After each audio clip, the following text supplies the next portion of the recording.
Welcome to another exciting adventure through the world of Whitefell.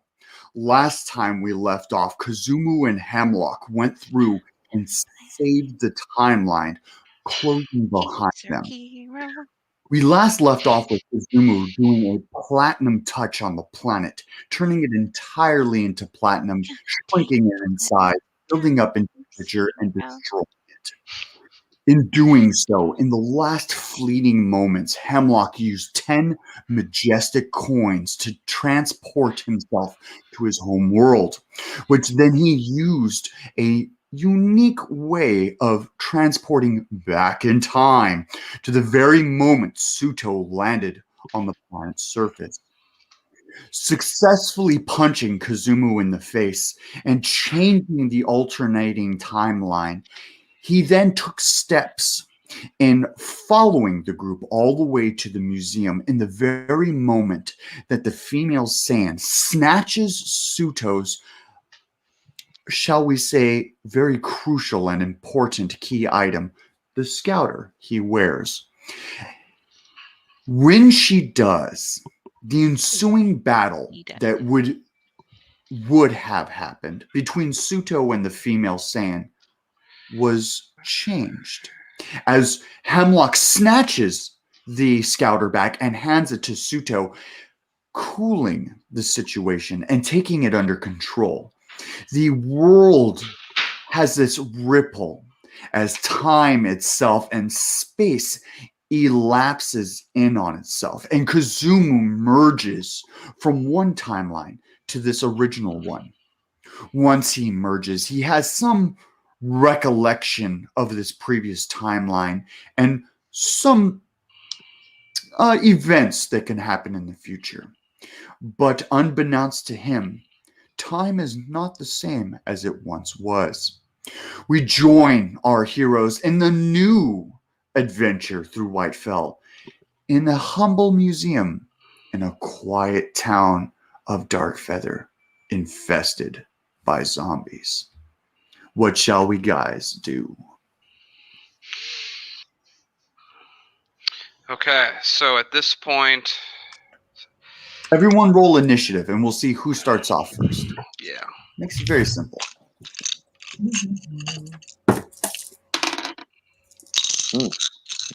Cool. 18. Nat 20. I got 19.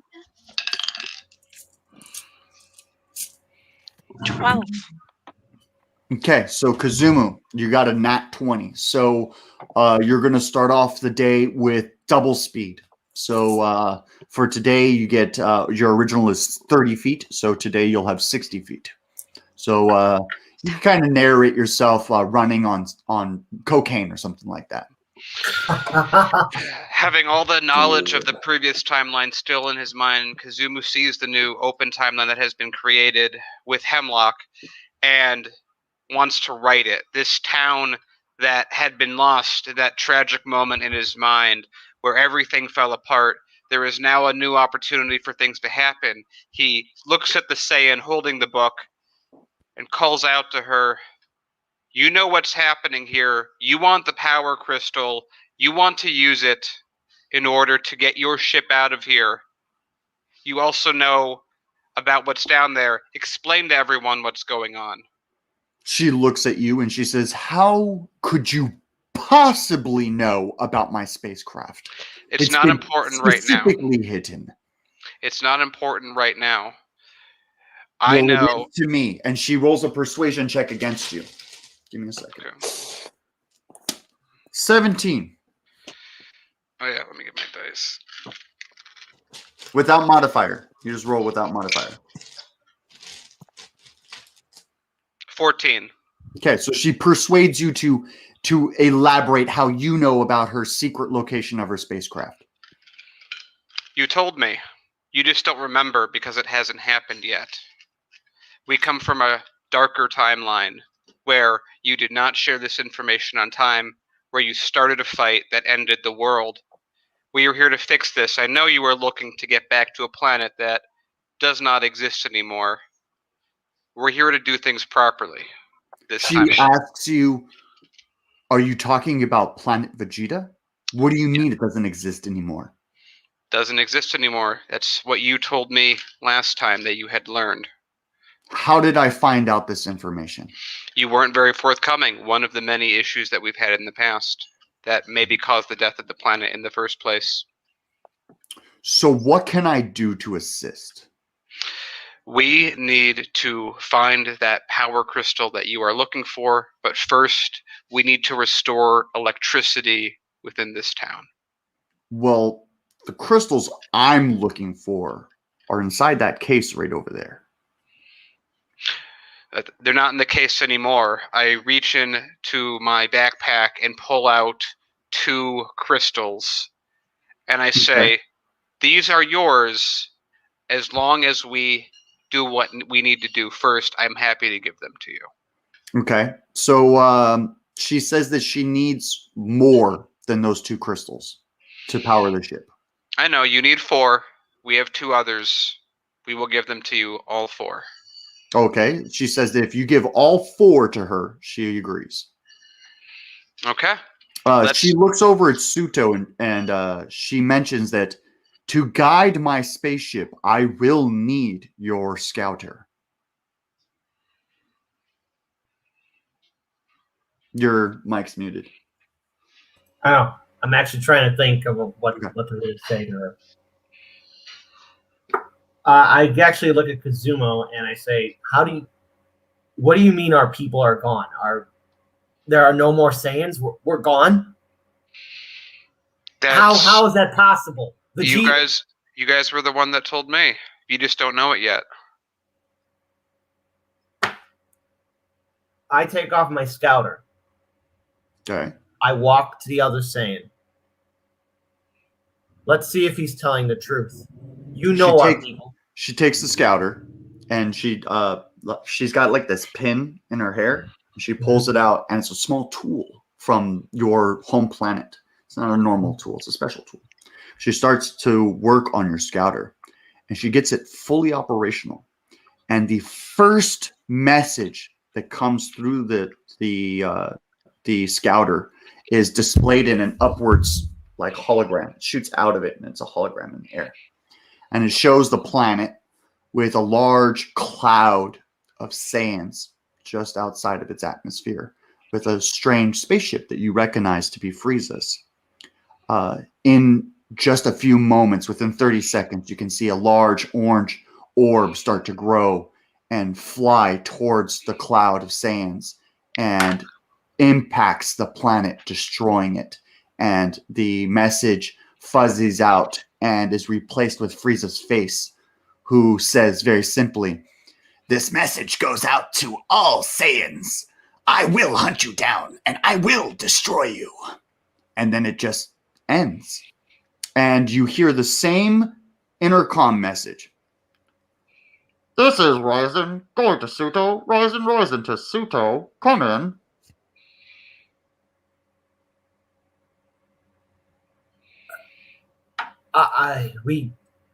I'm not alone here. There are 4 other Saiyans. There's Ryzen, Lima, Hazel, and in doing so, she says the same names you do, and it's like jinxing. She just says, as you say the names, she says the names, so she's aware as well. I looked at my team. Do we have time to do security? I might have to take this message. When you knew last time this was going to happen, it was already too late. And the female thing says, "Too late for what? What was he supposed to do?" Planet's gone. Now, actually, I've learned information now that I didn't know because, again, no one was forthcoming last time this happened. So this is new information for me.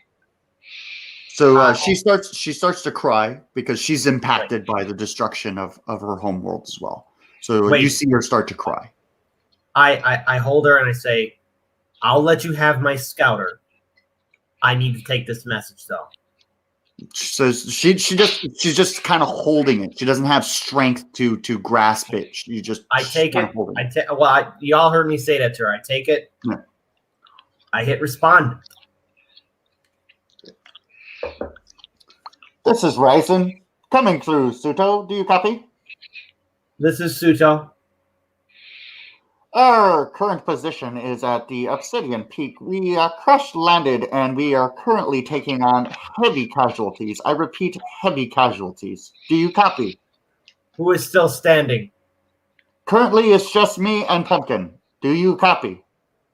Lima and Hazel are down. Correct. Do you copy? I do copy. I can't assist at the moment. Under heavy occupation. Surrounded by enemies. Suto, do you read? Suto, I read. you are now captain of the group. What is our command? Hold position. I Copy cannot that. promise ETA. Copy that. And it just goes static. All right. I hand back to Scouter. She looks at you and she says, "You're the captain of your squad. My squad's dead. Can I join yours?" Yes, fix what you can. Keep the Scouter. But first, we Okay. got to stop what's happening in this town. So you got her. You got her as a teammate now. So she's a teammate. So introduce her to your inventory, and you remember her name, right? I think she didn't give me her name yet. Sephora, Sephora, yeah, Sephora. like Sephora. Sapphire, but Sephora. And she's got all of the same abilities as you do. So when you use her in combat, she basically has all the same abilities as you do. So basically, when you use your turn during combat, you'll be, now I use Sephora. Sephora uses Kamehameha and so on and so forth. Do you understand? I don't have the Kamehameha yet. So Well, there it we doesn't go. matter. I'm just illustrating to you that you have control of this character. So you illustrate to her. She says, "What is my plans? What is my mission? What do I do? Do I continue construction of my spaceship?" Continue that for the moment. But She right looks now, over Kazumu and she says, "To continue, I will need electricity."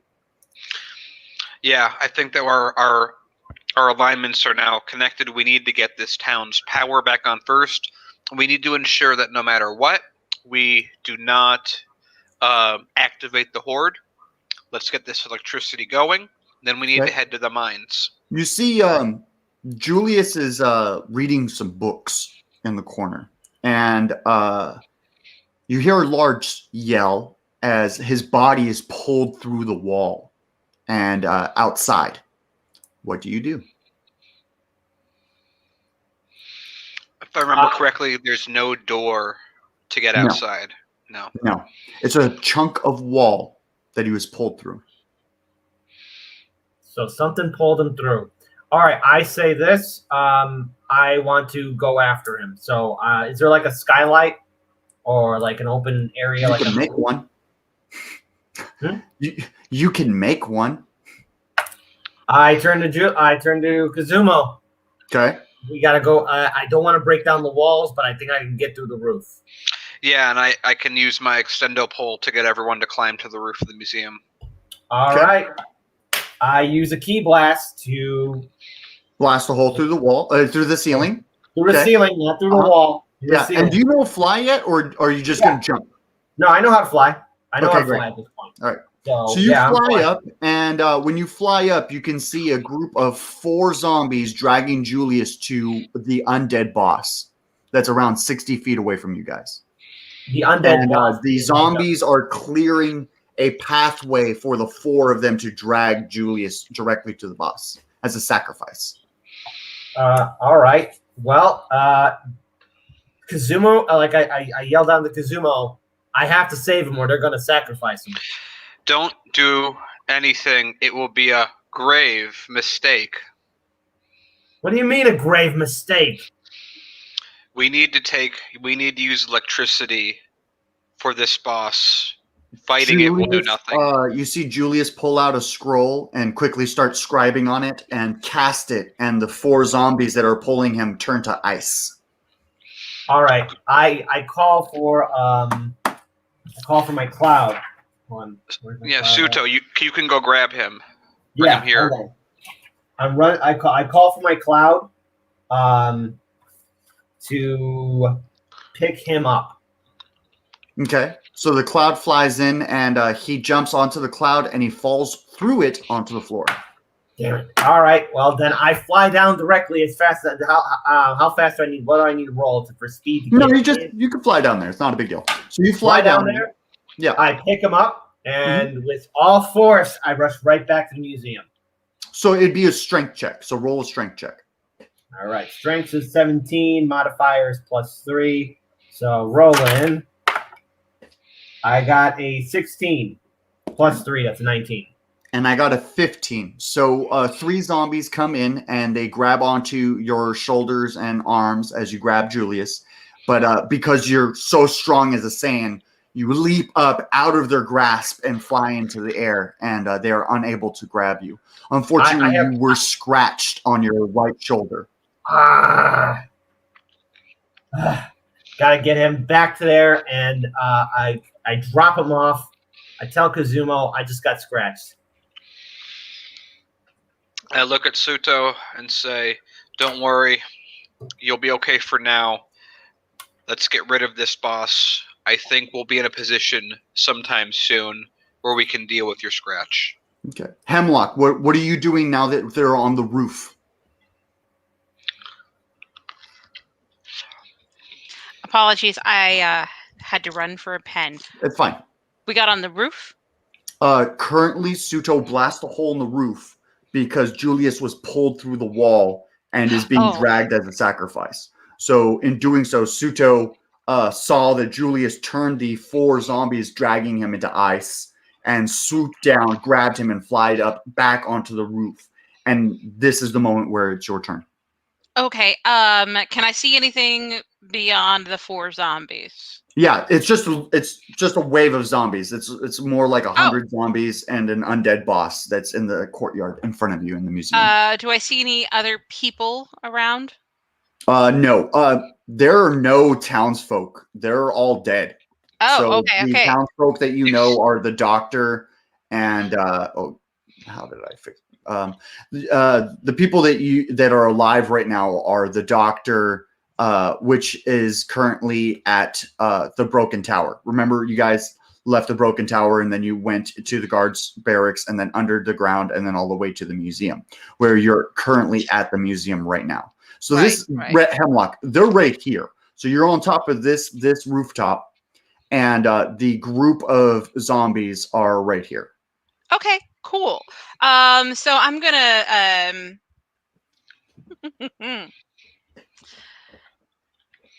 Can I jump onto the rooftop and still have an action? You are already on the rooftop. Oh, I joined them on the rooftop. Okay, cool. Mm-hmm. All right. So I'm gonna release the toxins from my carbon scrubber into the general area. That will not work on undead. They are already dead. So toxins are breathing in viruses but or my anything character like that doesn't know that. Right. I'm just letting you know that when you do this attack, it's not Mhm. going to do damage. Mm-hmm. But that's what's going to happen first. That's fine. So you disperse your gas out. What's the range on that sucker? That is a 60-foot area. Okay, so basically the entire circle around the museum. For everyone else that's in the party, you're going to need to make a save throw against that gas because you don't have any type of breathing apparatuses to prevent you from breathing it in. We're on the roof, yes? Correct, but because of wind, the nearby people would have a slight chance of breathing it in. Not a large chance, but a slight chance, and therefore they need to roll for it. So you're going to do a Constitution save throw of 10 or higher.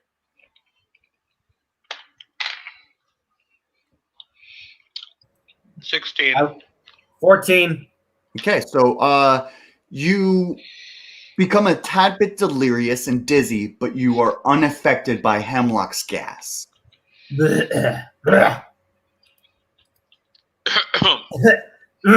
Watch you spray that thing. Hey, it's work. You know what? You don't remember. Hush. So Hemlock stares down at the zombies who are completely unaffected by the gas. You want to narrate that? Cat. Hold on. Apollo, you need to cut it out.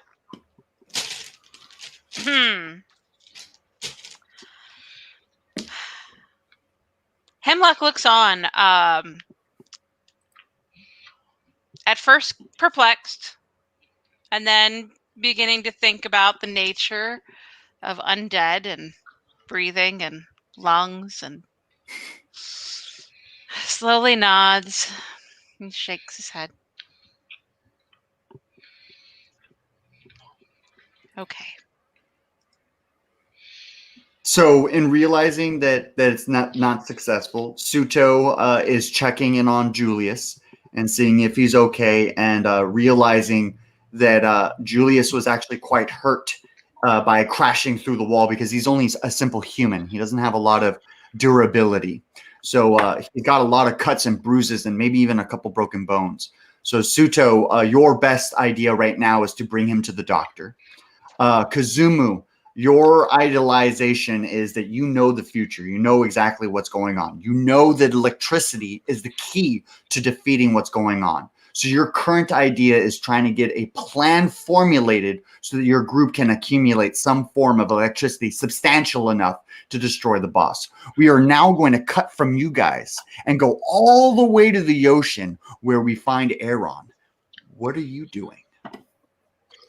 I just finished looting a wrecked ship that Hector and his crew came across, and they had me go check it out and see what happened, investigate it, and I figured out that it was attacked by a kraken-like creature because there's a lot of tentacle scratches and stuff. And I once made it back. I made it back to the boat where Hector and his men are at, and dropped all the looting on the floor. And I think we're on our way to the Sunset Islands to go and resurrect Lord Zenith, I guess. I mean, okay. So I do believe the last place that you left off was you were about to jump across from a chains that were attached by hooks onto a burning boat, correct? yes. Okay, so why don't we start off from there? So you arrive on top of the deck. You notice that there's suction cut marks all over the boat and several other types of fishing. It's a fishing vessel. What is kind of your initiation? You see some smoke coming from lower deck. I kind of deduced that. Well, it looks like they were attacked by a giant squid of some sort, a giant sea beast, and it struck. Some of the crewmates yell over, "Don't forget fresh water." That's what they yell at you. Don't forget fresh water. All right. Okay, fine. Whatever. I guess I got to get them fresh water. So I started looking around and I started investigating what exactly happened. On the top deck, all you see is bodies and several different types of like weapons that have been destroyed, lots of blood marks and oil marks, but no water. You feel the boat start to jostle to one side as a small explosion happens below deck. Oh, that's not good. I kind of wince, and I'm like, I don't know if I should stay here anymore. I kind of want to go back. Mm-hmm. Well, the captain leans over and he says, "What are you waiting for? Hurry up!" And then I rustle through some barrels and some boxes, and I take what I can. Find some fish that are old and they're rancid, and you find like gunpowder that is wet. Not much use for that. Fire erupts through the small doorway leading down into the lower deck. That's not good. I kind of back away from the fire and I say, man, F this. I'm going back to the boat. Okay, so when you go over to the boat, you see that the ship that you're on starts to sink rapidly. and the hooks dig into the wood and actually start to drag Hector's boat, tilting sideways as it sinks into the ocean as a very large anchor. That's not good. I unhook the chains from the sinking boat that's on How? fire. They're digging into the wood, so there's a substantial amount of pressure. I'd have to say around like 250, maybe even 300 pounds of pressure, maybe more. Gaining rapidly as the boat sinks. So it's gaining in pressure. Let me try and break the wood that it's digging into. Okay, you can do that. And let me try and kick that and see if it breaks. Deal damage, and we're going to see how much damage you deal. All right. Let's see here. Ooh, not 20. All right. Plus, what's your damage for the weapon you used? Oh, yeah. So the weapon I used is a Wabastang. Oh, and excellent. I hit it with damn, I forgot what. Oh. I turned it into some nunchucks and I just kind of smacked the wood. Okay. And I do 8d10s worth of damage. 3, 6, 6, 9.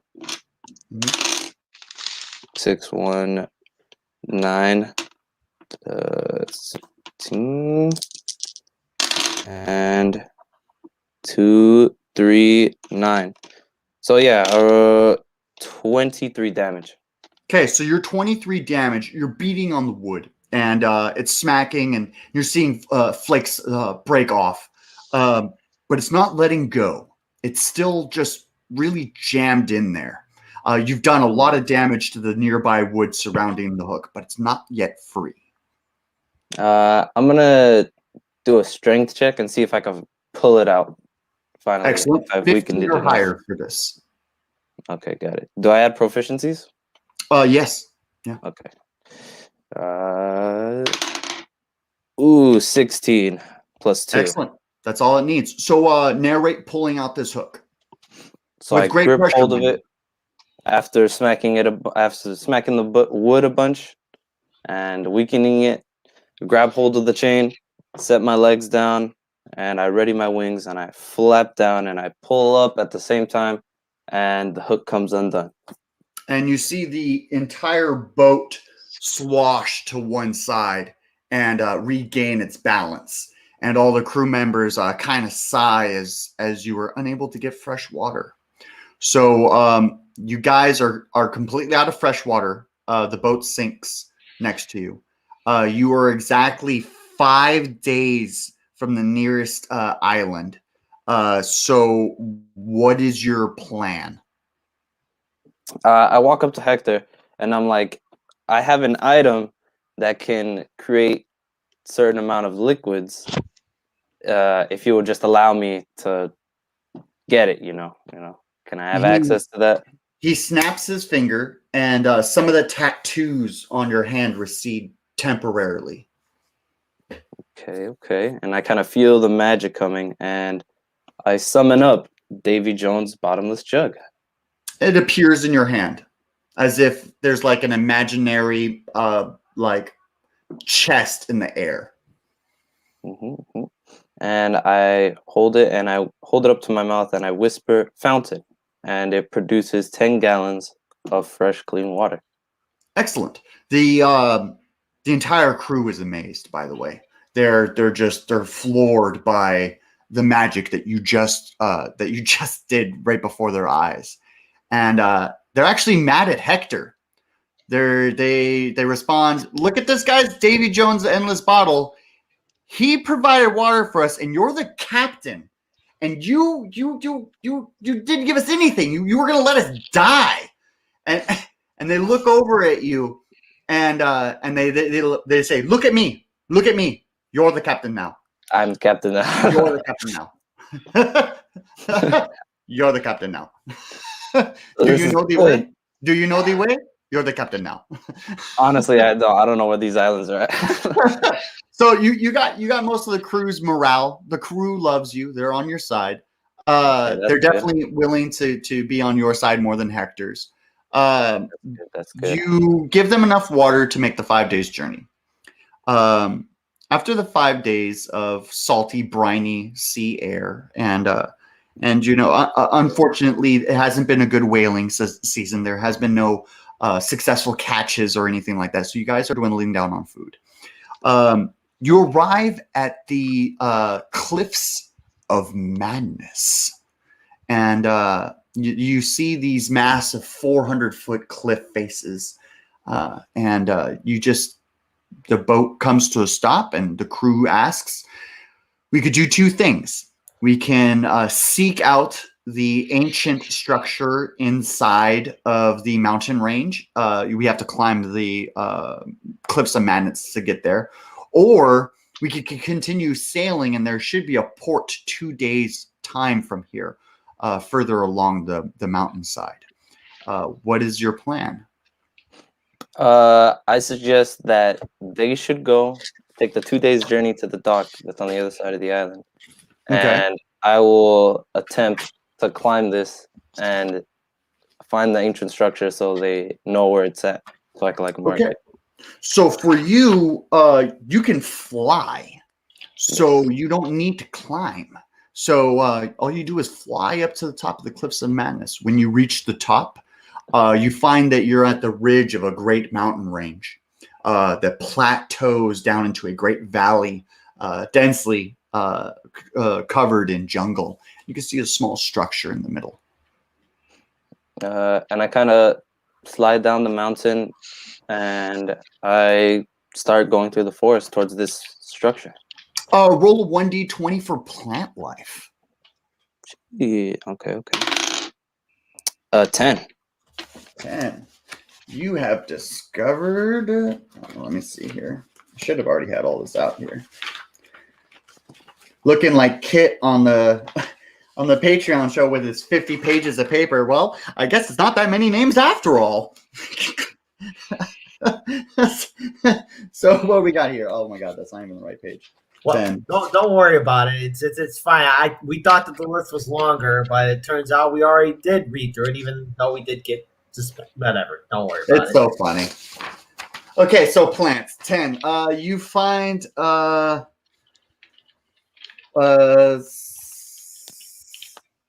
Zapaloria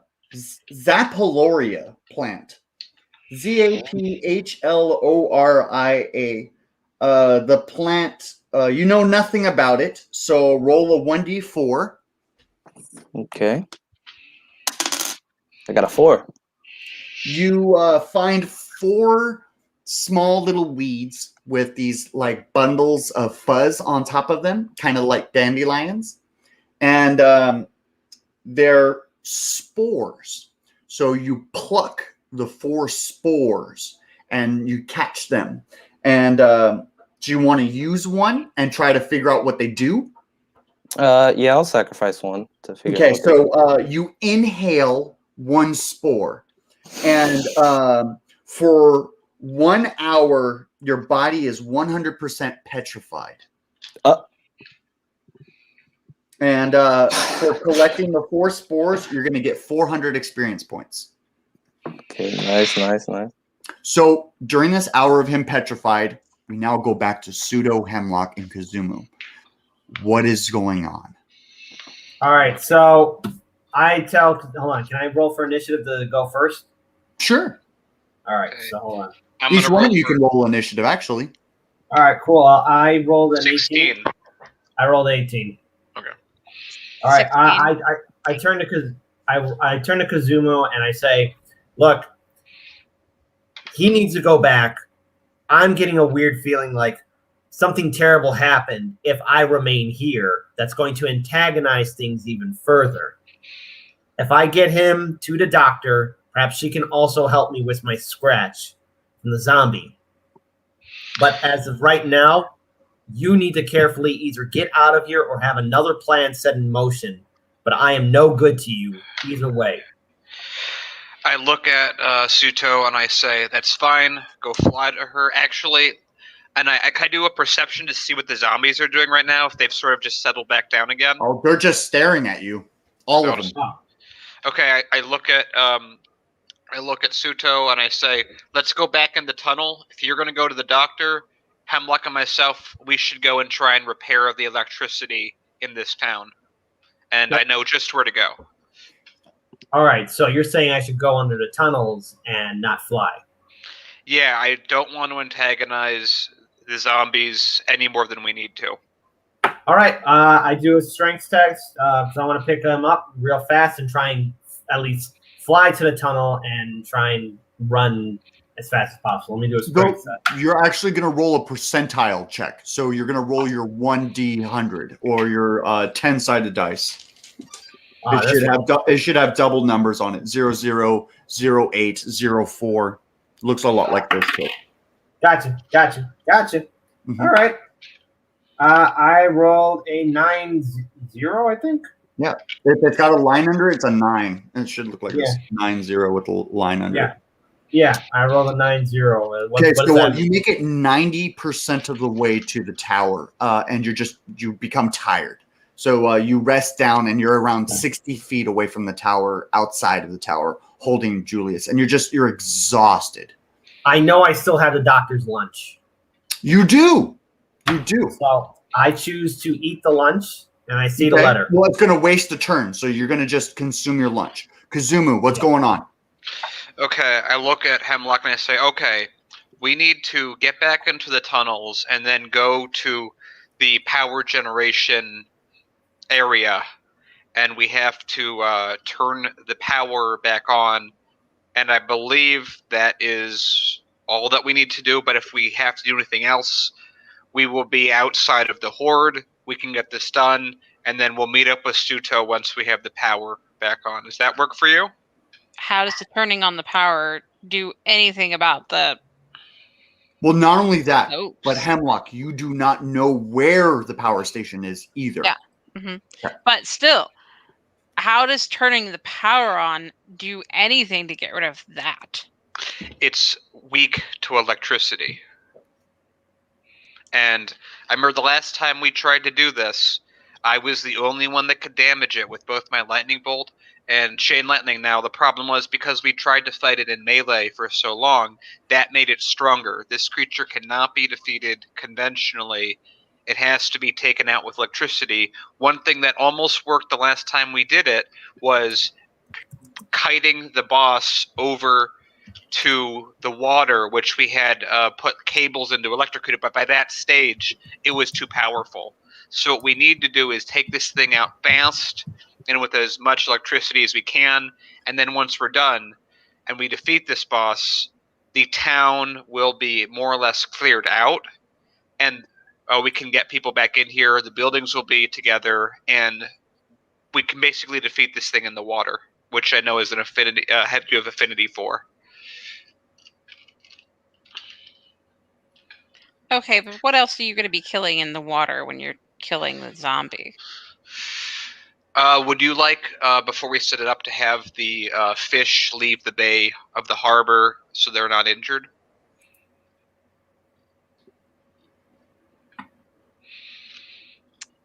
Actually, I'm not sure if you were around when I figured out how to do that, but I can control water. Oh. So if we got close to the water, but I siphoned some off from the ocean, separate. Mm-hmm. If we electrocuted the water, I see, not touching the ocean, then we can maybe work together and still not destroy things. I like that idea. Okay, so I like you not destroying stuff. Yes. Still not over it. Kazumu quietly has flashbacks but ignores them at that moment. All right, well, you're going to have to show me where this electrical station is. You guys make your way down to the shipping yard. This is where you guys are going to go first. So you guys are making your way down to the shipping yard. So everybody's on their way. Aaron, we're going to pick up where you left off. Your petrification has ended. What do you choose to do?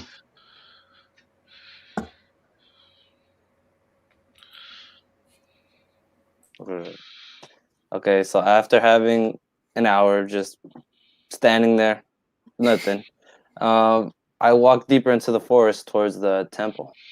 You arrive at the temple. There are some logs that have been cut to be like chair stumps. And in the foreground, you can see two large stone hands. Shortly behind that is a sacred water fountain that pools into a pool of water where a centralized chair stands above a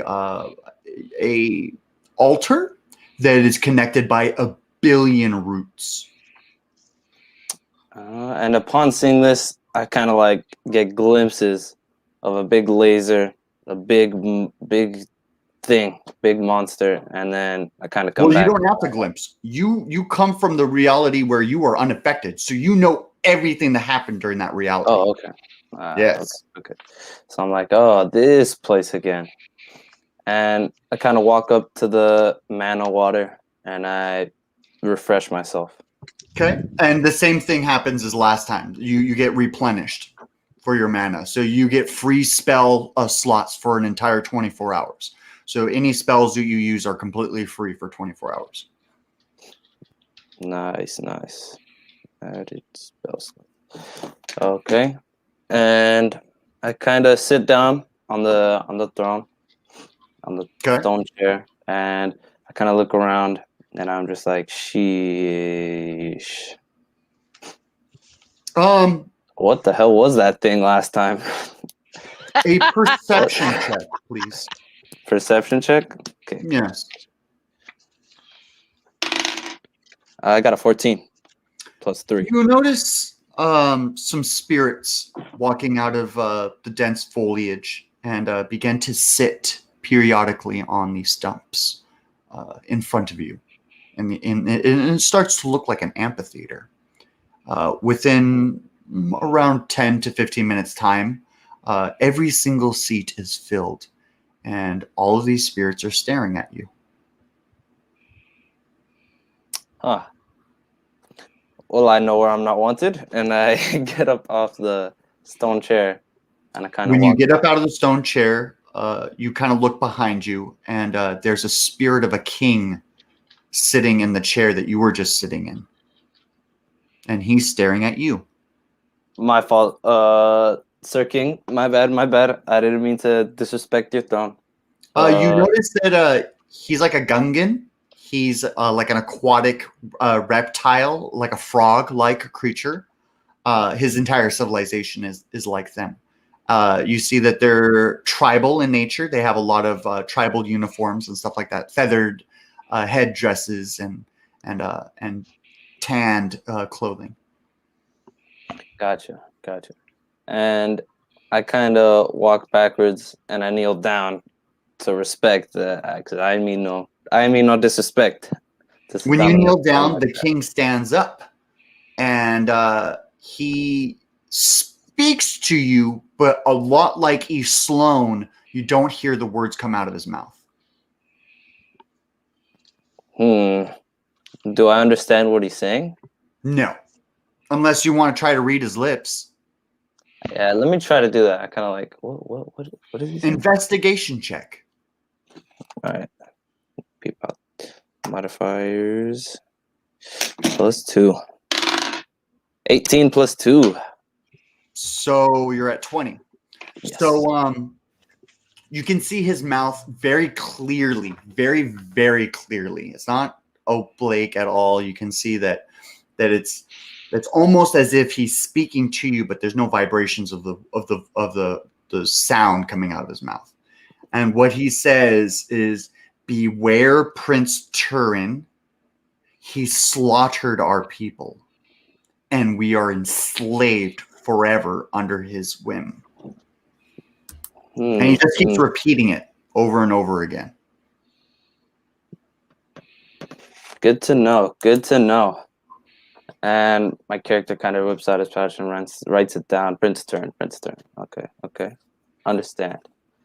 And I kind of looked down and I asked him, what exactly did he do to your people? He doesn't respond. He just keeps speaking like on a repetitive track. He's a spirit, so he only has a finite amount of things he can say. Okay. As I walk down the stairs, I kind of think to myself, is this prince guy still on this island? He could possibly still be here. I should probably meet up with Hector and his crew at the dock, and I journey through the forest towards the dock. Oh, when you leave the sacred area, you can see all of the people that were sitting in the chairs start to stand up as you walk next to them, and they all just very gently and very slowly point off to the east side, opposite of the direction you were going.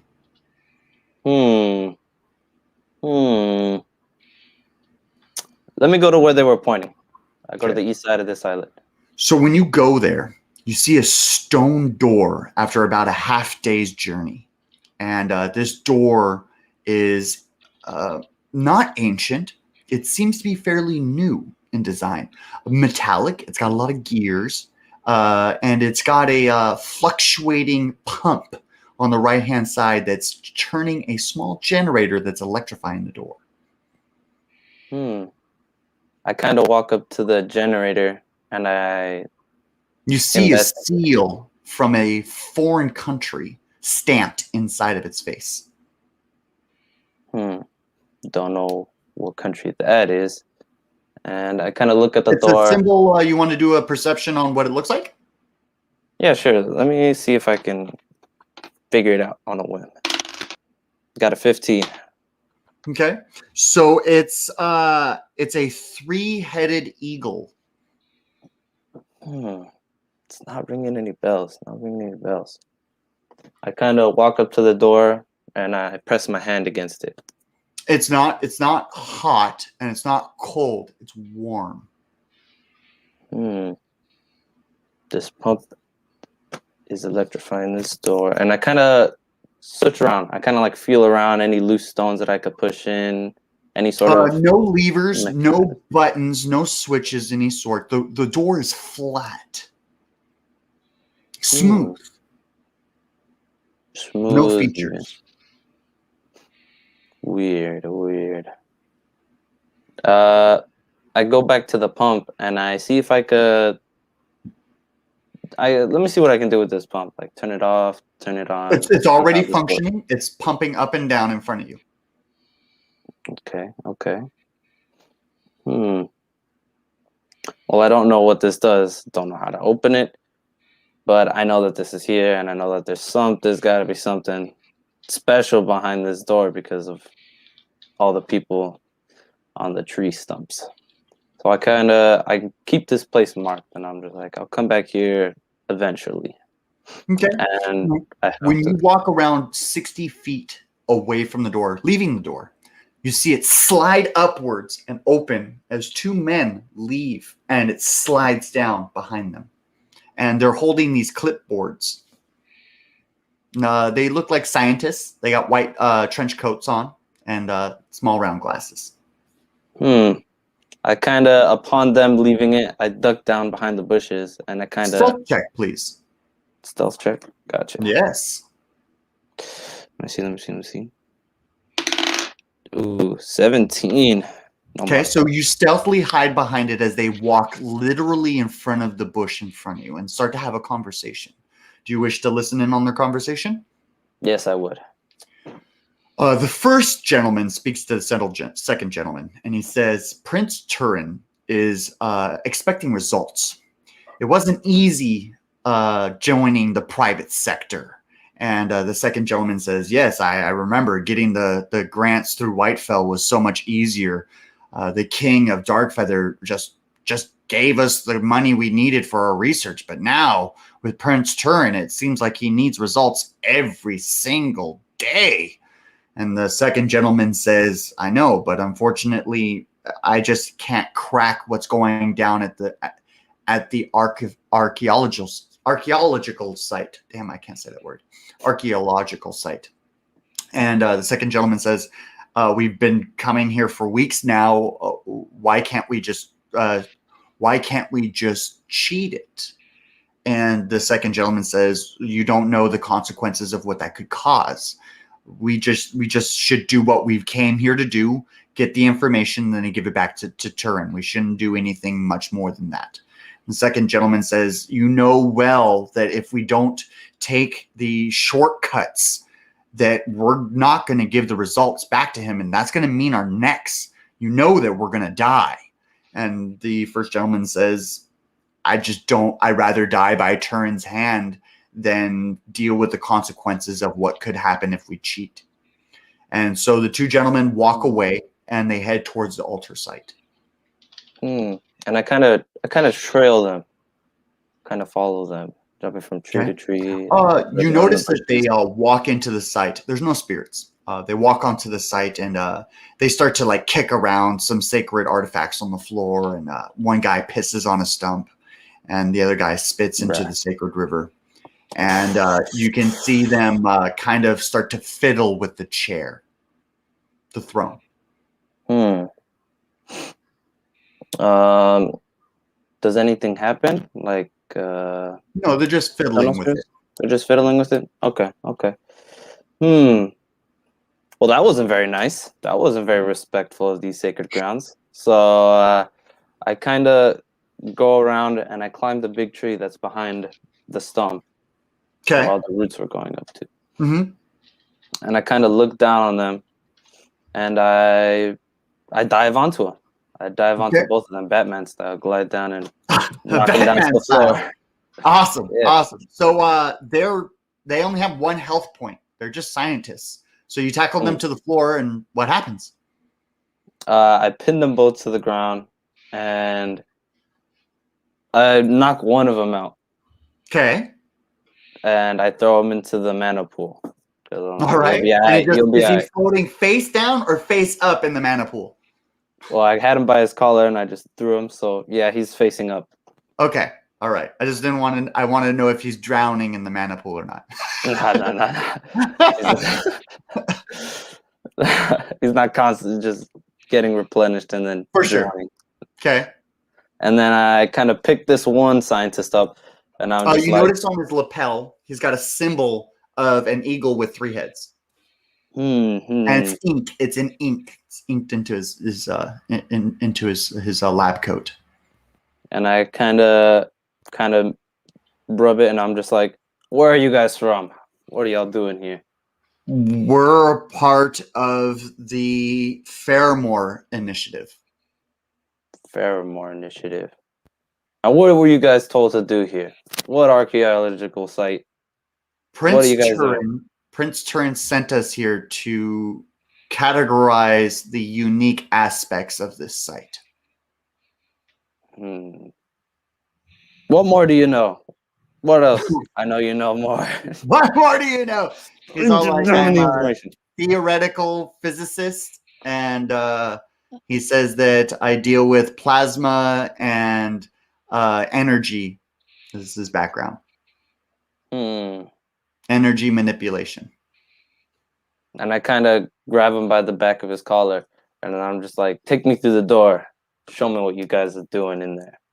He says, you don't, okay. And like, he just really reluctantly, but walks towards the door. And when he gets around 5 feet from the door, he kicks you in the shin. And he breaks free, and he runs about 2 or 3 feet in front of you and jumps and presses an invisible lever on the wall, alerting this red light that turns on. Bruh, you should not have done that. And I fly over to him, and I knock him out. Okay, you can hear a large siren start to get louder and louder. And it gets so loud that you fall to your knees and you grab your head and your brain starts to vibrate. You watch the scientist's head pop on the floor and you black out. And we pick up from Suto. You are now replenished from the doctor's breakfast or lunch, we shall say. And you're around 60 feet. A lunch brunch. A brunch. A brunch lunch. It says my sweet potato with nice little writing on it. So, it's especially for you. So you're 60 feet away from the broken tower at this point in time. What would you like to do? I want to quietly and fastly, I want to move as fast as possible, but not bring too much attention to the situation, and try and get some medical attention, not only for my wounded comrade, but for this scratch that I have on me, and I'm very concerned about the situation at hand. So, Hey, Sweeto, what's up? what is for brunch? What is for What's brunch? for brunch? What's for brunch? What's for brunch? But right Ice now, cream. the lunch brunch song is not in the head right now. Right now, I'm just thinking like I gotta run as fast as possible. So I guess I gotta do another speed check. No, you just run. That's fine. Okay, so I run. Can I roll perception? No, you're okay. So you enter the broken tower. You can see the doctors tending to several other individuals. She's using these large drapes to create makeshift bandages. She's also tending to some people that are throwing up some strange green liquid that starts to evaporate into green smoke. As you walk by several individuals, you can see a green aura starting to glow in their eyes. You get closer to the doctor, and she's covered in blood, and she's covered in a couple body parts even. And she looks at you, and she says, "Oh, sweet potato, it's so good to see you." And she looks at you, and you're obviously scared because she's covered in blood and stuff. She says, "Oh, don't worry, it's none of it's mine." What are you doing? I need help. What's happening here? She says, what do you need help with? How can I help? What's going on? And she looks at Julia. She's like, "Oh my God." She runs over with her big gothic tits and it just smacks him in the face. She's like, "How can I help you?"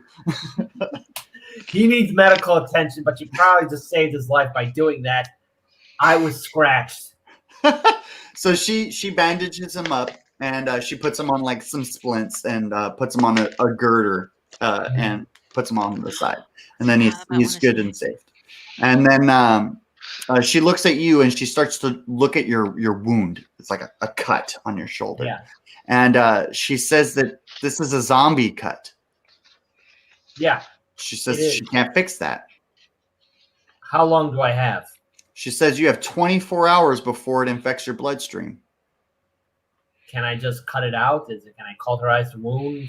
That won't work. It's much like a curse. She explains curses to you since you don't know what curses are.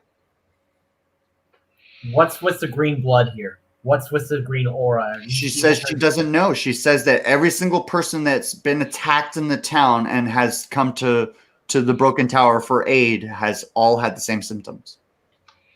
Will But this she does happen not to me? know. Will this happen to me? She says that it's among the patients who have not been attacked by zombies. So it's unrelated. But non-curable. She tells you it's non-curable either. All right. So how many? Oh, wait. I asked her. Hold on. I asked her how many of the people are right now either infected or dealing with this green curse. 22 people. How many people are okay right now? 12. That's including you? Yeah.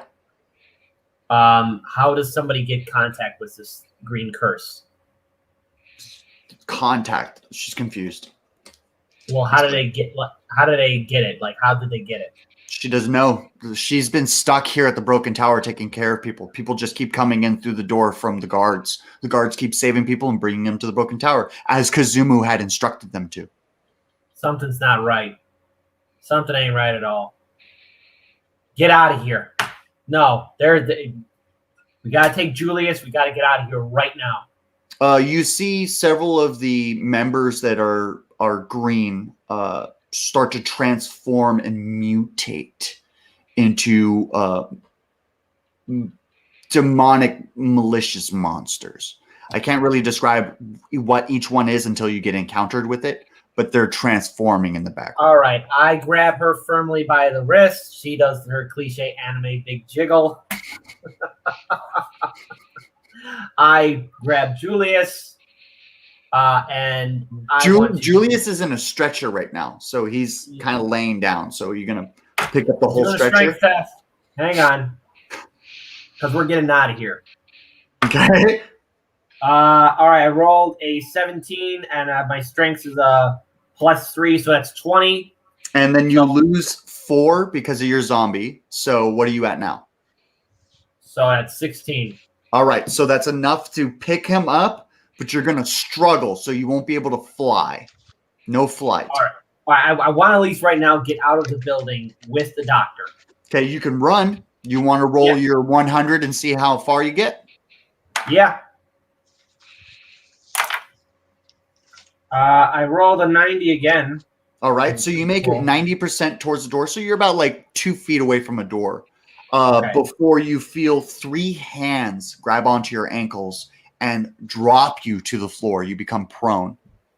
Kazumu, Hemlock, you just arrive at the docks.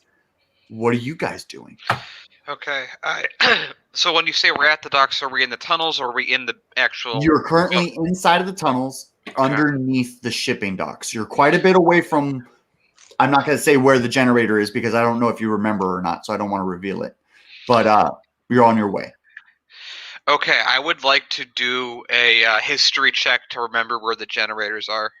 All right. So it's going to be an 18 or higher without modifier.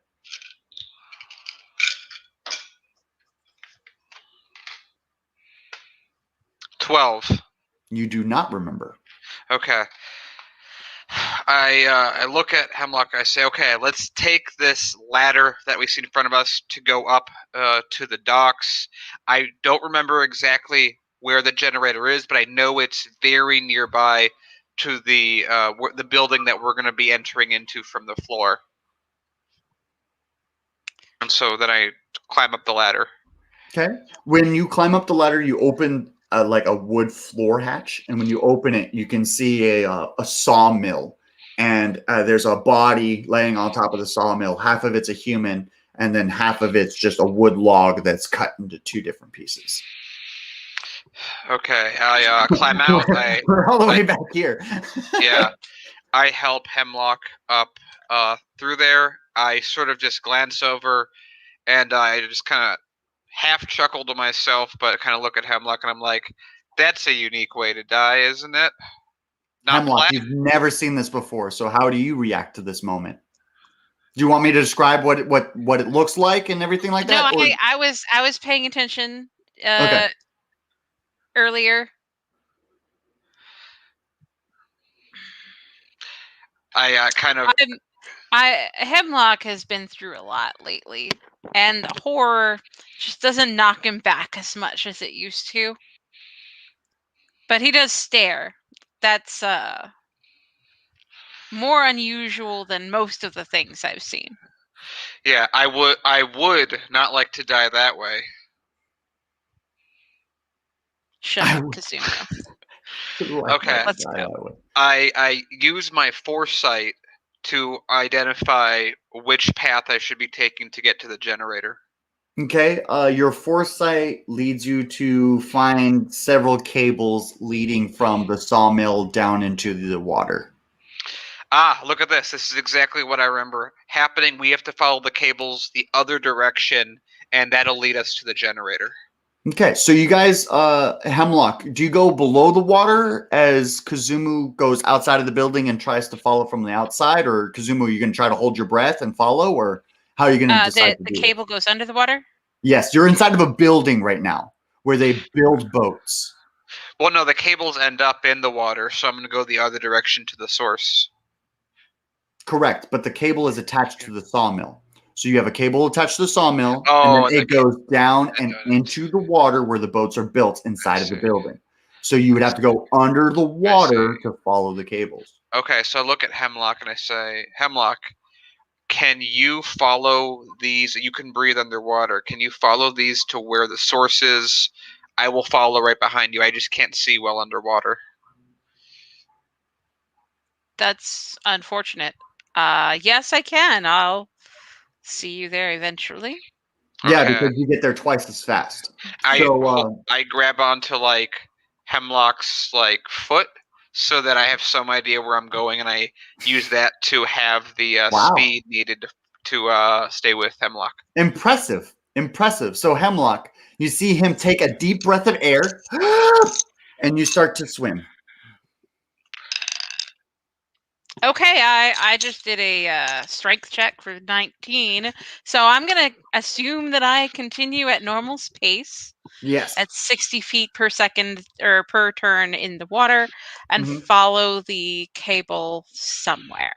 It's covered in brine, like barnacles. There's some crabs running on it, but you're gonna spend around 13 minutes underwater going to the location. He does not have 13 minutes of air. He maybe has about a minute of air. How do you Okay. get there faster? He's still holding his breath. Okay, I call out to creatures of the sea to see if there are any nearby that can take us there faster. Okay, roll for luck, Kazumu.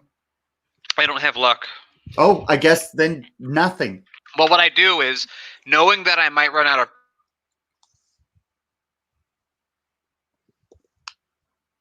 Did we lose connection on his side or my side? I believe on his side. I believe Oh on wow, his that's side. a first. Yeah. breath So I I rolled had, a I had in my. to be continued at Okay, Dragon okay. Ball Z. What I was going to say is, I have my extendo pole with me, so while we're underwater, if it ever comes to the point where I'm running out of air, I can just shoot myself back to the surface immediately. And then how are you going to get back down Hemlock? I'll have to just follow in the direction that Hemlock is going. Okay, on so the surface. you're about to run out of air, so you see him take So out a pole. I What do you do? remember that mammals can't breathe, and it's gone on for a while. So I swim up to the surface so that he Okay. can take a breath of air. He Thank just you. ran out of air, so he took a breath. I mean, really, yeah. This first Okay, time. let me know when you're ready to go. Give me a sec. Thank you so much for this, but I'm sorry I'm not able to. Okay, my air is at full capacity again. Let's go. Okay, I dive back under the waves and continue following the fun cables. They go deeper and deeper, and it gets We have to dark. stop more and more often. And it starts to get cold, and you feel Kazumu start to shiver as he's holding on to you. I take him back to the surface where the water is warmer. Okay. And Kazumu, it's gonna get colder the further down I go. I don't think that you're even taking breaks gonna be able to handle that. I think you're right. You worry about getting down there. I'm just gonna swim in the direction that you're heading to the shore, and I will kick around there. Okay, so Kazumu goes to the surface, and then he kind of just follows the trail in the water that you leave behind you. I try And, to breathe bubbles out so There you that go. he might possibly see Right. a little And disturbance you in the wave. continue down the cable, and you just keep going down and down deeper to go on the cables. Aaron, we're picking up from where you left off, where you are now awaking from being blacked out from a large ringing sound.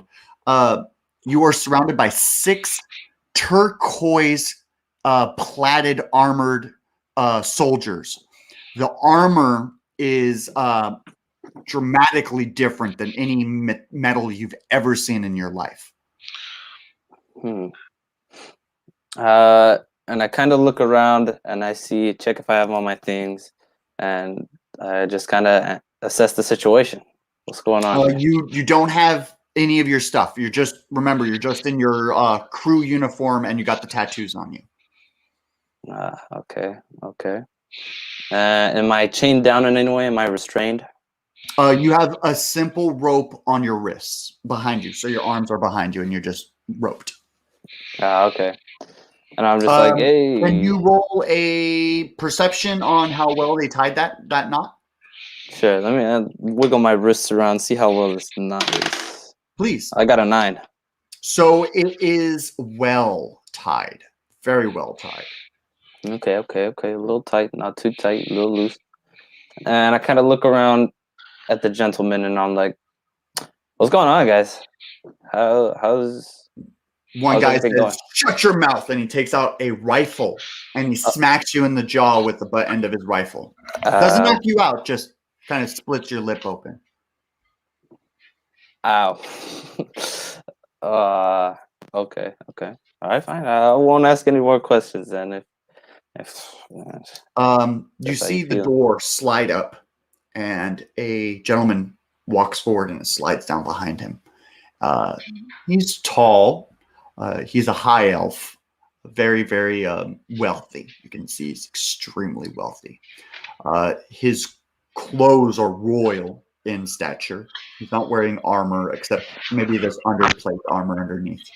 And you can see that he's carrying a silver shield with a sun on the outside of the shield. In fact, I think I can actually show you what he looks like here.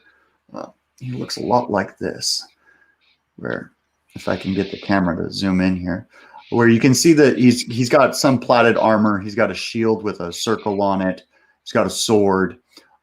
Very, very royal. Blonde hair, blue eyes, and he's got a red gem that's encrusted on a necklace that he wears. I'm assuming you're Prince Turin, yes? He has several emblems on him that are the eagle with the 3 heads, and he says your deduction is correct. What happened to my scientists? And he points at the scientist on the floor. Oh yeah. I tried to get him to tell me what you guys are doing here, and he told me. So, I don't know. I'm just kind of curious. What's going on here? Why you enslaved so many people? He asks you 3 questions. He asks you, who are you?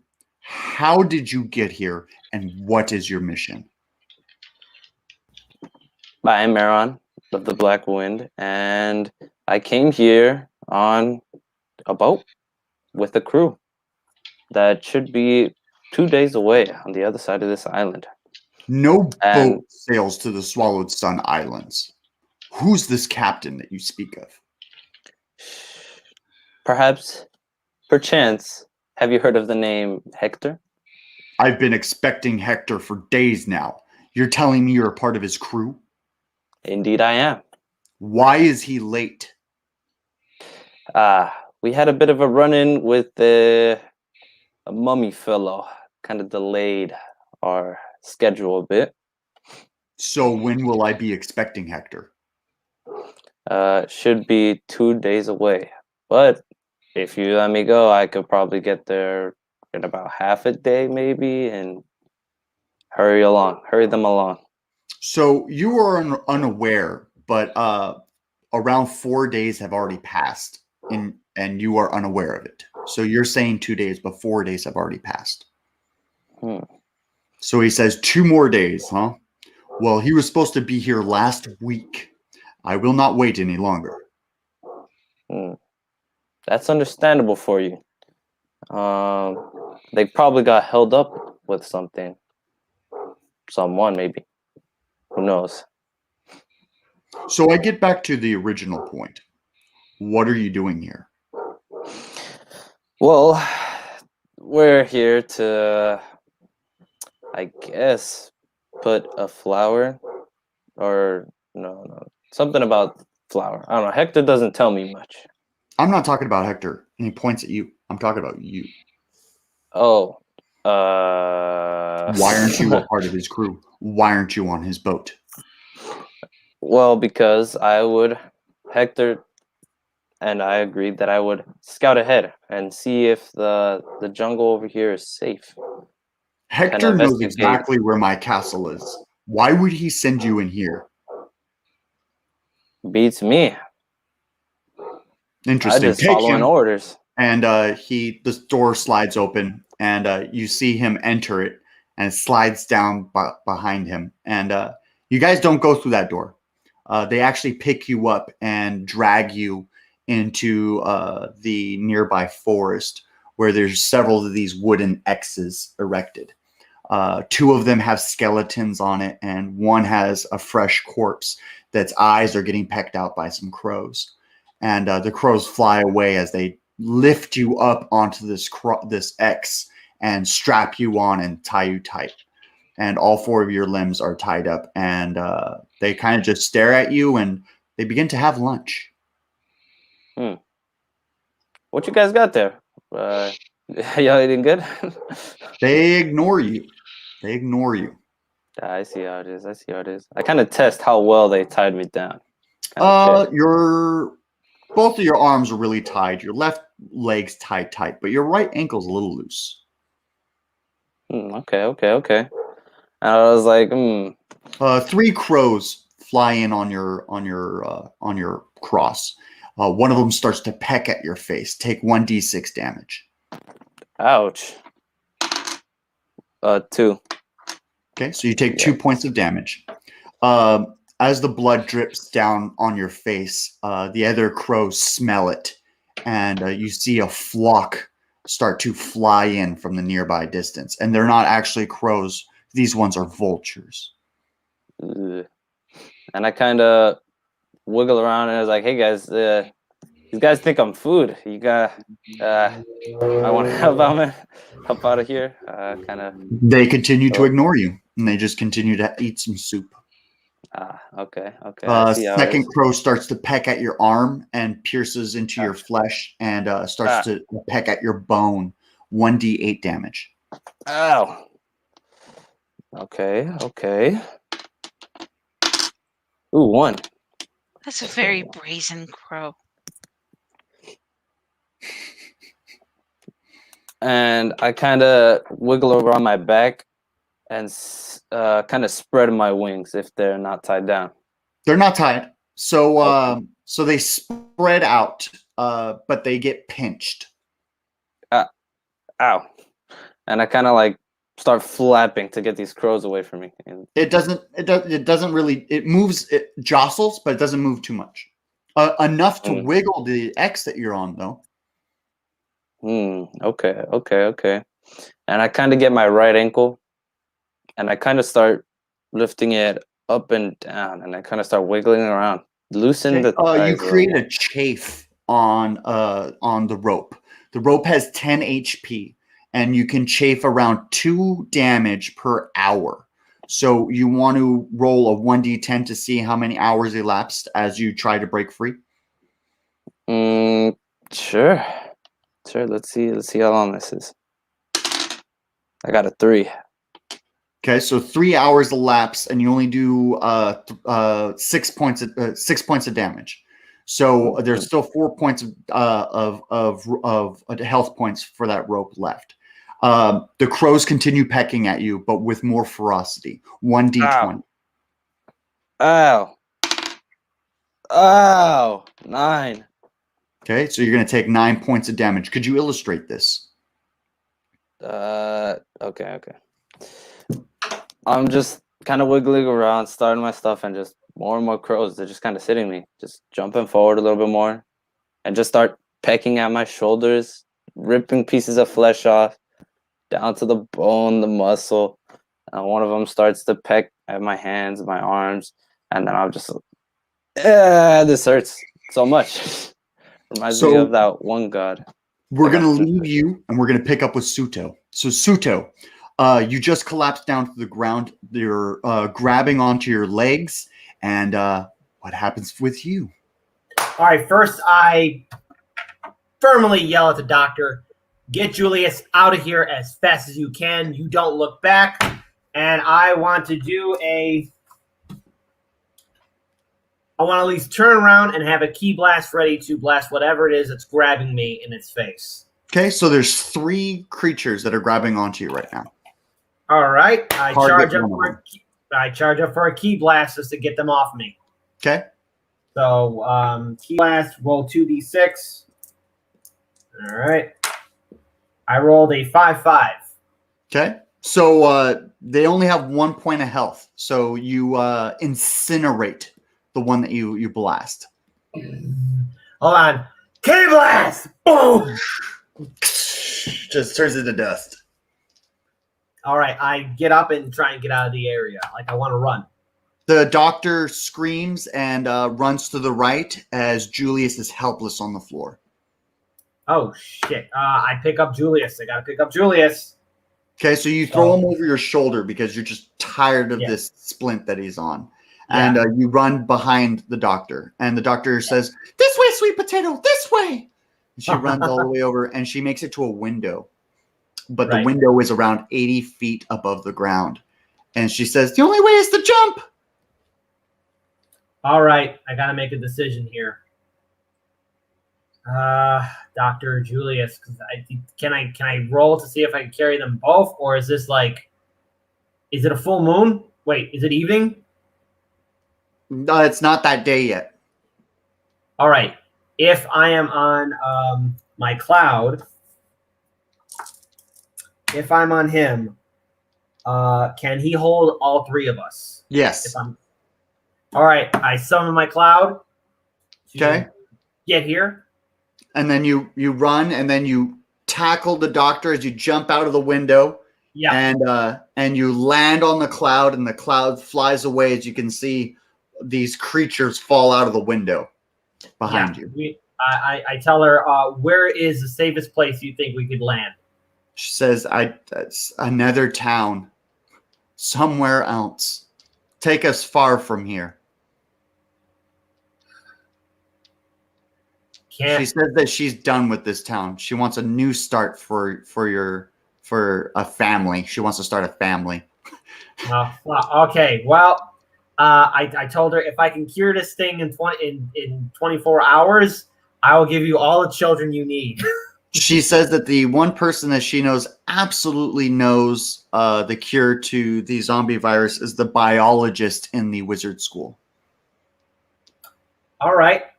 Point out where it's at. We got to go. She just points to the east. You hear that? Fast. As fast as you can. Get us there. So you start to fly. You fly. It's a total of a 20-day journey for you. So you'll be rolling 2 random encounters. So roll 2 1d20s, please. Wait. This is a 20-day journey? Yes, it is. Well, in 24 hours, I'll become a zombie. Correct. Well, then hold on. I gotta hold on that one. Oh no! Wait, I can't do that. Hold on.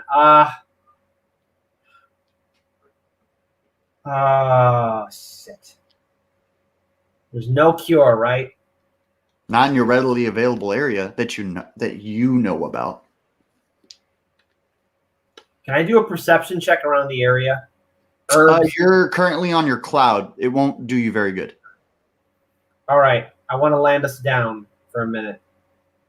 Where? At least we're above, like we're past the tower, so like we're in a forest area, right? You could be in a forest area if you wish. Is that where you wish to be? Yeah. So I guess where's the broken tower? So let's go over to the broken tower right here. It's gonna be right down to there we are. So you just kind of want to remember it's infested, so you kind of want to be what? You want to fly over here to this side? To that side, yeah. Yeah, just out of the way. Out of the way, yeah. Yeah, there's a little rock right here. You can go to the Plymouth Rock.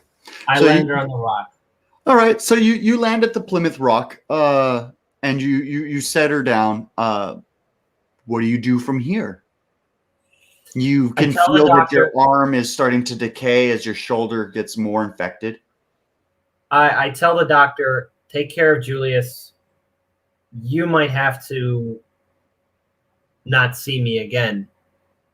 It's going to be impossible for me to cure this virus, and there's nothing you can do. Now, she holds you tightly as you share a very romantic kiss at the sunset as you watch the sun set on the coast. As the sun is setting, Hemlock just arrives at the bottom of the tower here. I'll show you exactly where it is. So you arrive at the bottom of the tower, which is Halmar's Spire. So you arrive just at the base of the tower. Let me put that screen up on the board so you can see that. Right there, at the base of the tower. Can I do one more thing before I Absolutely. end it? I at least want to do a light key like scissoring of the wound area. You can, but it will be unaffected for the zombie. So all you'd be doing is dealing damage to yourself. Is that what you want to do? You could try your unannounced. So how much damage does your key blast do? Key blast. It's a 0 to 120. So So roll it. hold on, because I gotta think about what I can do here to try and alleviate the situation. I can't cure the zombie virus. Can I do a perception check around the area? You're just on top of a stone in a nearby marshy area.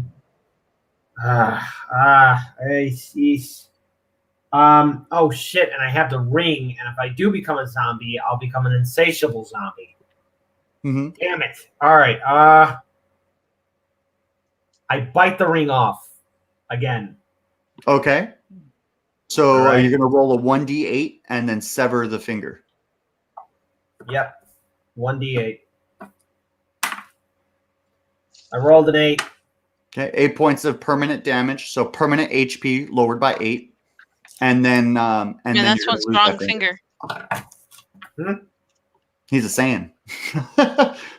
They got strong fingers. All right, lost that. I tell the doctor, you give this ring to Kazumo. Do not put it on. Don't give it to anyone. They'll eat whatever they want, and if they become a zombie, they'll become an insatiable zombie. Do you understand? She says, okay, and she like pulls out she's got like a row of like lunch bags. She pulls out a lunch bag, like flaps it open like a doggy bag, and just says, put it right on in there. All right. And it's already got like pre-written for Suto potato or my sweet potato on the front. It's already like pre-written out in jelly. Yeah. I tell her I gotta fly to this. So I know that they're going to the Spire, right? She stops you. She's like, did you destroy my research lab? No, I don't think not in this timeline. I did. She asks you, do you remember where her research lab is? In the building? Yeah, I kind of do. I have to roll. He says that on the table in the east corner of the room is an experimental syringe that might help. All right. I do a cliche anime male like yelling at a woman. Woman, why didn't you tell me this before? She says, I thought you destroyed it, honestly. No, because I know in the original timeline we didn't. I know in this timeline we definitely did not. Well, she did not know that, so she assumed.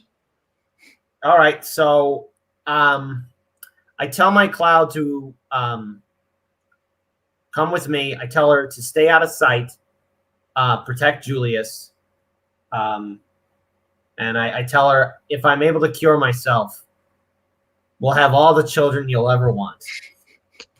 She says that would be my dream. So I want to have a litter. I want to have. This is why not to have female characters narrated or written by men. Yeah, well, that is not how the goth ladies do.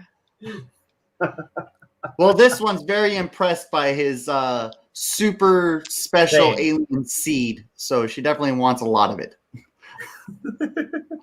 So you're saying she's kinky? Yeah, we could say that. Yeah, she wears black leather. I think that's baseline. Yeah. So I gotta fly to the research lab. So you're on your way to the research lab. Do you remember where it is? I do know that it was when the first boss we were facing. It was down the hallway past the dining hall. Correct. Yeah. So but where's that location one more time? Where's that location? You mean the keep that's by past the broken tower? Like it's in the vicinity of the broken tower. Yeah, but what is it called? Oh shoot. Can I roll to see? Can I roll to remember? Yeah. Roll a history check without modifiers, Sound modifiers. Oh boy. and it's gonna be 16. I rolled a 19 actually here. Okay, so you remember that it's inside of the guards barracks. The guards barracks. Okay. So yes, the guards barracks. And I turn to the doctor. Woman, stay here. Protect Julius. And hold on. Can I roll perception if this area is safe or no? Yeah, it's safe. I can just tell you straight out, it's safe. Okay. Then I tell her, protect Julius. I can't be. If you see me and I don't look right, just run as fast as you can. She says that she wouldn't. She'd just embrace you because there's no life without you. So she'd die with you and be a zombie with you. Oh. So Hemlock, you arrive at the bottom of the spire. You can see that these two large cables have grown in size exponentially.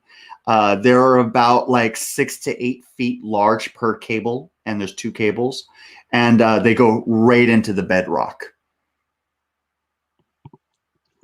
Hell, what am I gonna do with that? I look around to see if Kazumu is anywhere near me at this point. He's around 600 feet at the water surface. Okay, I give him a wave and hope that he can see since it's sunset now. It's 600 feet down, sunset. Have you ever looked down at the ocean? You can't see very far. Oh, I'm underwater by 600 feet. Oh, okay. Yes. I see. All right. Okay, I'm gonna surface and have a look at the shore, and when I get there, I give him a wave because I'm moving still a lot faster than he is. All right. So, Kazumu, you arrive at the shore. Your arms are exhausted, but you make it to the sand, and your body just feels like a ton of bricks, and you just lay in the sand as you see Hemlock effortlessly jump up above the water surface and then come up to the shoreline where you are, and walks up and waves at you while you lay on the ground. I weakly wave back. I point behind me and I go, "We're probably ending up here. I'm guessing the fact that you came up means that those wires probably went into the rock or something of that nature. Yes. We probably got to go into this tower right over here. This seems familiar." Okay. So at the Helmar Spire, you guys have already been there, and I both haven't. of you remember the future. No, wait. No. No, No, it Hemlock was just didn't. me. Just me. Okay, so give me a second, and I'll illustrate what that looks like. It's very tower-like. Yes. look, well, I see from the illustration that it's somewhat shaped like a rocket. yes. Yes, it is. Which seems a little futuristic to me. Okay, so we have the Visions, the Inn, the Phylactery, Lighthouse. Damn, that city is so large. There's so much to do inside that city. Apparently, one of the options is destroy the whole thing. That's what I heard. Apparently, at Helmar's Spire is a beautiful pearl and ruby encrusted lighthouse Ooh. that guides ships in and out of the Great Maw. The harbor front just behind it is where a majority of the lighthouse's electrical currents can be seen coming from the lighthouse outwards towards the city. Atop of this gorgeous lighthouse is a huge brazier filled with a unique and mystical, magical blue flame that it burns with a brightness as bright as the sun. I say, okay, There's looks a like we're small here. staircase at the base leading up to a single door. Okay, let's head to the door. We just gotta do a mini game, and I think we'll be able to get all this turned on.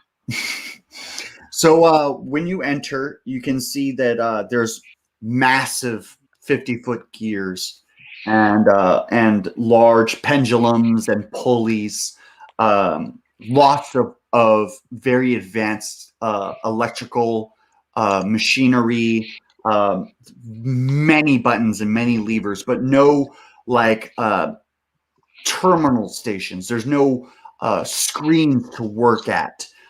You can see that it's a mix of both machinery and magic to make it work.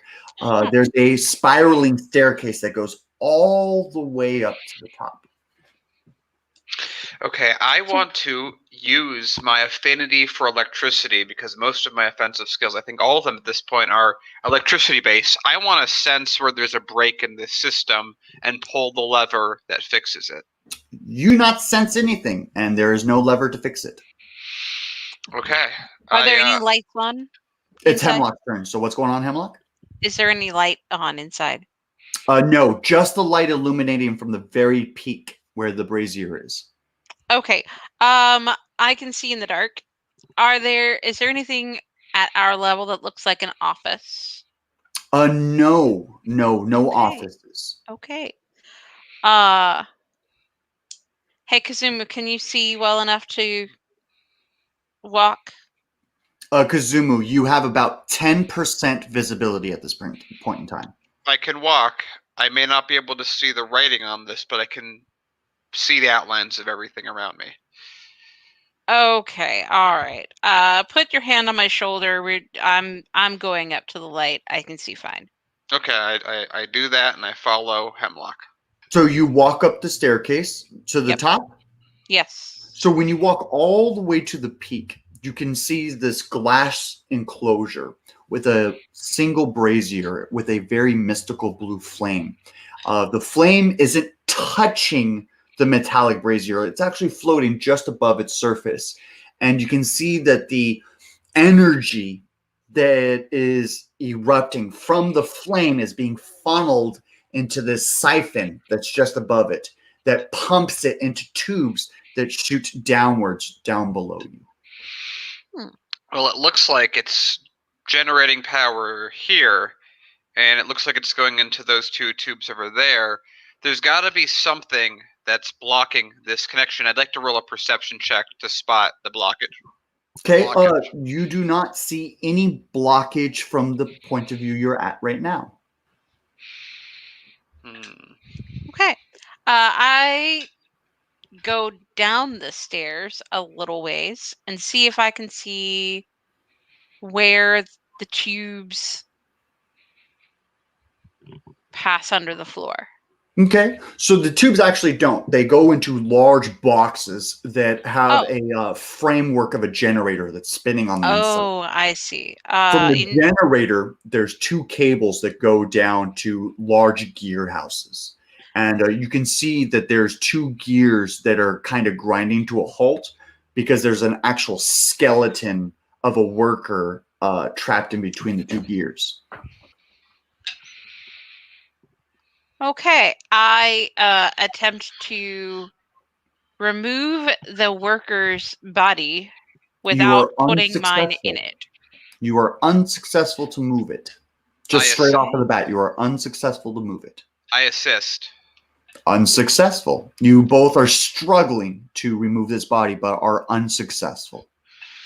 I go back to the generator and open the box and see if there's anything that looks like it might turn it off or disrupt the power temporarily. It is a form of magic that you...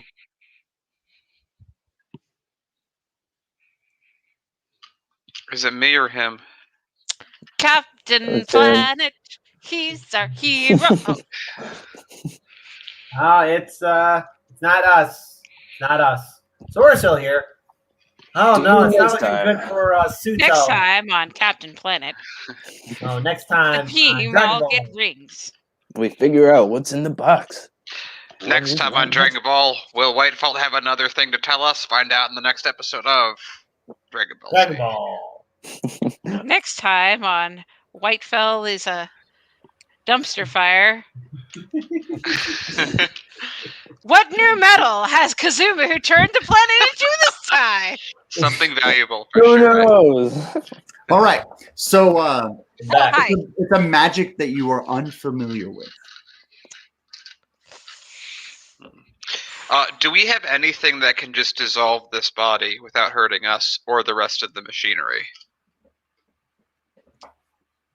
I mean, I could try to dissolve it with the carbon scrubber toxins, maybe? Would that not work on dead tissue, though? It does sometimes. Okay, let me see if I have anything that I can use to help with this. I have a... I have a laser buzzsaw What? in my inventory. Why aren't we using Alright. that? That's a good point. Let's cut apart this skeleton without endangering the saw or the machine. This is I so pull funny. I pull out a torch and light it so I can see appropriately, and then I begin carefully cutting apart this skeleton in such a way that it doesn't cause collateral damage to myself, Hemlock, the gears, or the saw. Okay. And so you're able to do so. And when you do, the gears become free and they start to turn.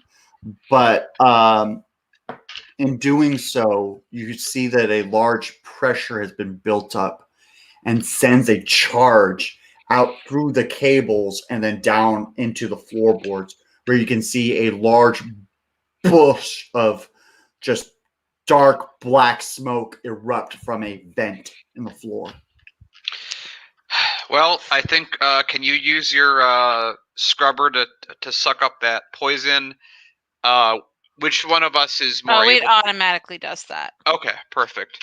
Okay, I think we got to go fix that now. Yeah, let's. So you go over. The vent is closed with 8 hexagonal screws. Okay, are they flathead or Phillips head? They are smooth and hexagon tips. They're nuts. Or bolts. Screws. They're screws. Well, if they're screws, they would have little slots in them. Yeah, hexagon slots. Well, that's still effectively a Phillips head if you really think about it. Very, very. More not like that an much. Allen wrench, but yes. Yeah. Oh, I Okay. see what you're saying. Yeah. Okay. On the bright side, I have proficiency in improvisation. Wow. So what are you going to do? I'm going to look around and see if anybody has ever dropped one of those dang hexagonal keys around here. Okay. You see that the body that Kazumu cut was wearing a tool belt. Oh, I am pilfering that tool belt. Okay. So the tool belt is everything you need to repair every last piece inside of the spire. It is literally a toolkit for the spire. I flip through all of the tools and find one that looks like it fits and take off the screws. Okay. I hold the light, even though I know it's not really assisting Hemlock, it's assisting me to see what Hemlock is doing. Okay. And you open the grate, and it's actually a ladder going deeper down, but you can see that there's a fire at the bottom of the ladder. Cool. All right. I say to Hemlock, when you touch the ladder, I do have to mention, when you touch the ladder, it is extremely hot to the touch. No, that's all right. I cast Last Gasp towards as far as it will go into this cavity. Okay. So when you use Last Gasp, you can't target anything because it's not a monster. So you use the spell, but it doesn't work. Well, I'm using this spell to remove the air. Correct, but it's not a target. You can't target air. You could target an animal or a monster or a creature. Oh, I see. I can't use it without a specific target. Right. Same thing as Kazumu. Kazumu just threw his arm into the ground and he's like, wait, How come it That's didn't turn into okay. platinum? That's okay. Yeah. I'm gonna cast Friendly Fire, That's cool. which allows me to control a fire or flat out put it out. That's fine. So what do you So choose to do? I put the fire out entirely Excellent. You're gonna have to wait for a little bit for the ladder to cool to down. cool down, to touch it. Yeah. So while Yeah. you guys are waiting, Wait, we don't have to wait. Wait. Hold on. Hemlock, since we're right outside is the water from the ocean, can you, I know for lack of a better term, bend that water up here and have it touch the ladder to cool it off immediately? not necessarily where you are. I gotta intervene. You're quite far into the spire at this point in time. You I have very have little water. water skins with water in them, That'll work.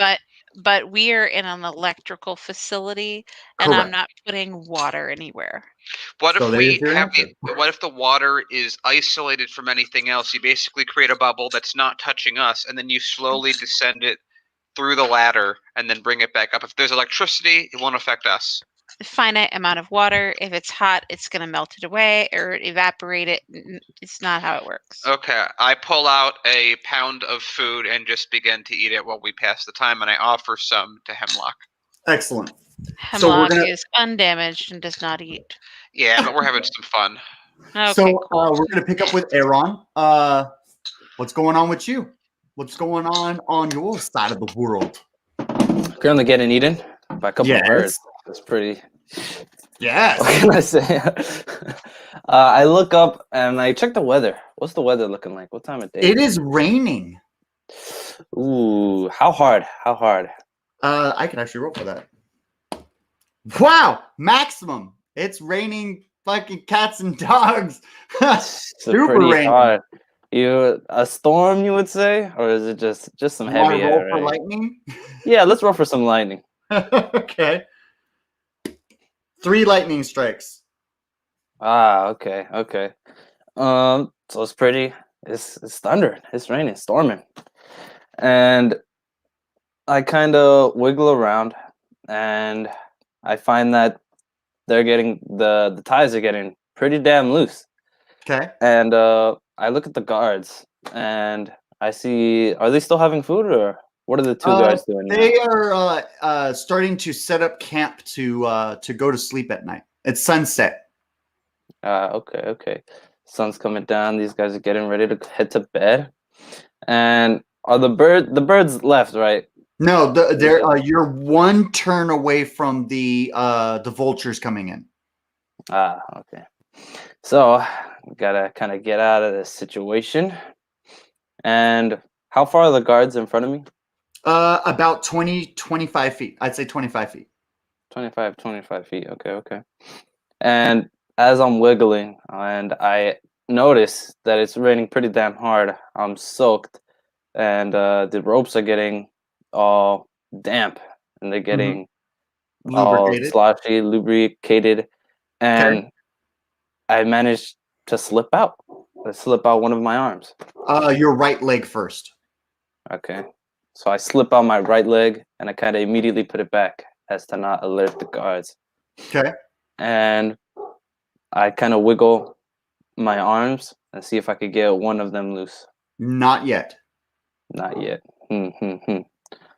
But with this storm that's going on, I kind of just, with my hands that are tied, kind of flip up my hand, and I point the palm of my hand to the sky. Okay. And I'm like, shh, let me get some of that lightning. And I use catch lightning. Wow. All right. As lightning strikes down into my hand, it lights a fire with on the wood. Okay. The cross that I'm on. Well, you officially have an entire lightning bolt in your hand. Yes. And I kind of grab the rope that's on my wrist. I kind of pointed to it to electrocute it, get this thing off of me. All right. So I got one better. So you reach out your palm and you call lightning, and a single strike of lightning comes down and enters your hand, and you hold it, and it's static electricity, so it's just erupting everywhere. And you let open your hand, and 3 electrical lightning bolts shoot out from your hand, snapping all 3 of the binds and free you, and you Okay. drop to the ground. What is that? Like chain lightning or something? What is that? Yes. Cool. Learned something new. And all the binds come off. I drop down, and I use Thumagri to create a noise up to 30 feet away, kind of Okay. behind the guards, away from my direction. What sound And is it? it's like a rustling of a big bear. All right. Big, this grizzly bear that just got woken up. So the turquoise soldiers get up and they pull out their pistols. And they say, "I think that's a bear. Let's go!" And they just rush off to that area. And I kind of rush to their camp to see what they have. And I kind of, are there tents and stuff like a bonfire? Yeah. Or? Yeah. Okay. I go inside one of the tents and I kind of see what I can find. There's a sleeping bag, a backpack, a scroll with a wax sigil of a 3-headed eagle on it, some clothes. All right. I grab the backpack and I look what's inside. What's inside this here backpack? Inside the backpack's just some provisions, food, water, stuff like that. Mm-hmm. I close it up, put it on my back, and I peek out to check if they're still busy. They're still busy. And I run to the other tent and see what's inside the other one. Okay. When you run over to the other tent, this tent, you hear a click. A click. I kind of step to the side and I pull open a flap. When you pull open the flap, the tent explodes and you fly 10 feet behind you, landing on the backpack. I would take off the backpack and I hide into the bushes and I start eating the provisions that are slowly crushed. You notice that you have 2 broken ribs from the explosion. So take 1d4 permanent damage. Gotcha. 3. Oof. Okay. So it's going to be a little hard to breathe. You're going to have some problem breathing. You got 2 broken ribs. And I kind of start eating the provisions. Start regaining my health a little bit, little by little. All right. The provisions do 1d6 each. So how many do you eat? It has 4 total. Let me eat 3. I'll eat 3 provisions. 5, and 3. 13. So as you're eating these provisions, you notice that your wounds aren't healing. You're feeling stronger. You feel that your HP is gaining, but the holes remain. The wounds remain. And I kind of open my palm, and I summon David Jones' bottomless jug. See if and it comes out. Hold it up to my ribs, and I sprout. I say fountain, and I choose mana water, the mana water that was out in the pool. Nice. And it shoots into my ribs, and does it heal my ribs? It heals all my. It ribs? Actually heals like all your wounds, like your cuts, your bruises. Anywhere you apply the water, it heals. Nice. I'm fully regenerated. And I call the jug away, and I wait for the guards to come back because that explosion surely. Make sure you heal from those broken ribs because that sacred water heals your broken ribs. Okay. You drink it. You have to drink it. Are you going to drink it? You have to drink it to heal your insides. Well, then I guess I drink it and I don't splash it on my ribs. Okay, yeah. No, for internal injuries, you have to drink it. So you have to drink it. Gotcha. Yeah. Take a good old swig. Nice and refreshed. Hit the spot. Okay. And so you want to narrate that whole scene with the rejuvenation, gaining all of your healing? I kind of just open the bag quickly, just start eating. I was like, okay, that's good. My ribs are still broken. That did not help. So I call out to the jug, whisper to it, take a drink, feel it just a cool wave going down my body, and focus on my ribs, and then they just kind of pop back into alignment, and they fix themselves. I'm like, oh, cool, nice, no more broken ribs. So stealth check. All right, let's see how stealthily. It needs to be 18 or higher. Ooh, 17 plus 2. Okay, so you are stealthy, but not stealthy enough. So you're hidden away, but the backpack is showing just outside of the bush that you're hiding behind. And upon an investigation from the guys, which is a nat 20, they're going to see the backpack and start to, they notice the backpack, they notice the explosion tent, they notice the X that's missing the guy on it, and they just fire it at the bush. They just start firing at the bush. So the 4 dudes are going to roll for accuracy.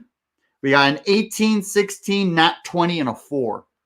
Ah, okay. So 2 of them missed because my AC is 17. Okay, so the nat 20 hits for double damage. Let me roll for damage. 17 times 2, so 34. Yeesh. Okay. Yikes. And then the second person, regular damage. 12. Okay. Yeesh. All right, and I back away deep into the woods. They're bullets. So where did they hit you? Well, one hit me right on my arm, right on my top right shoulder. Okay. The other one hit me in my gut, The nat 20. gut. The nat 20 got you in the gut. Okay. Got me right in the guts. Okay. And I kind of back away. You're backing away. What do you? It's your turn. It's your turn. So what do you want to do? I jump back 60 feet. Okay. Or 30 and then 60, and I create a thermogry. I use thermogry to create a noise of a dying wolf, like a wolf just kind of and just falls over, and I create that noise. So they respond, "That must have been the bear we heard." Yeah, we got him good, didn't we, boys? And they just like smack and high five each other. And they totally forget about the guy that was like jumped off of the edge. Drinking the beer. All right, man. Good job. We shot somebody who didn't even ask questions. So they lose track. All 4 of them, they're just simpletons.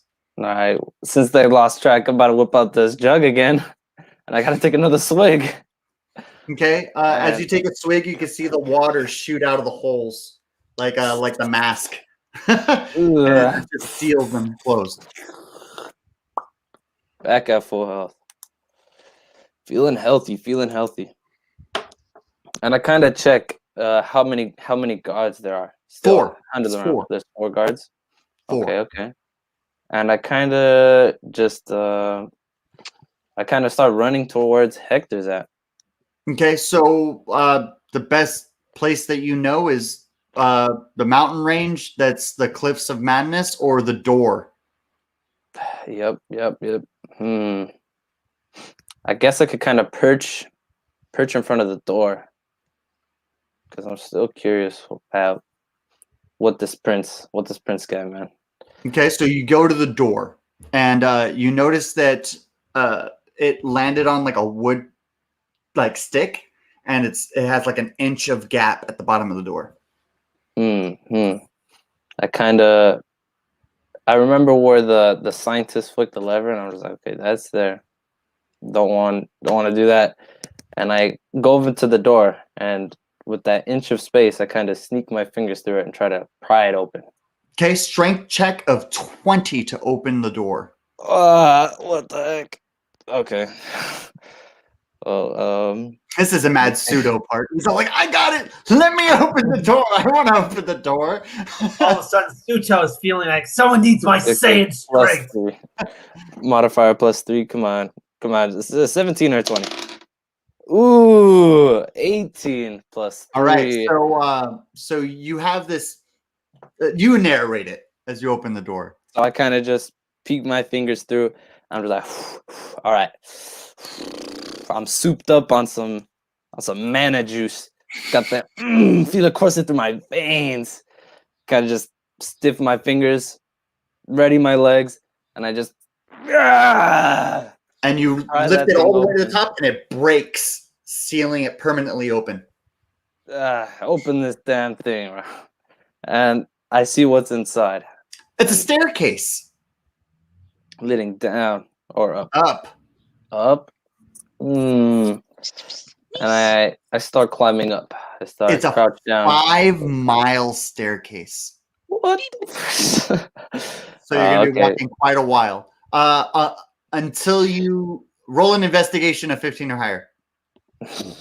All right, let me get this investigation because I'm not trying to walk all that. The DM has demanded roll it 15 or higher. 14 plus 2. Okay, so you trip on a stair, activating an escalator system. So you start to go up the escalator for this 5 miles. We're gonna go to Pseudo. Pseudo, what's going on in your world? I'm realizing that the battle's at hand, and if I am to be any good to anybody, I gotta try this experimental serum and see what happens. It's a gamble, but I don't have 20 days. I only have 24 hours, and Correct. those hours. Well, a total of 16 hours now. You have 16 hours left. 16 hours. Well, all right. Well, hey, 16 hours. Those 16 hours are going by quick, and every minute I don't do something, I'm screwed. So I kind of remind myself when sort of like how in Vegeta, I don't know if you remember Team 4-Star with how Vegeta would give you. What's up? Yes, I do. I remember. You remember how Vegeta would kind of give Yamcha shit? Like, I'm going to beat you up. Like, I'm making this promise to myself to give a firm punch to Julius in the gut for getting caught. Because, I'm going to get that, Julius. Okay, so did you arrive at the guards barracks? Yes. Okay, so when you arrive at the guards barracks, it's infested by zombies. Do you enter from the outside entrance that you guys created with the ropes?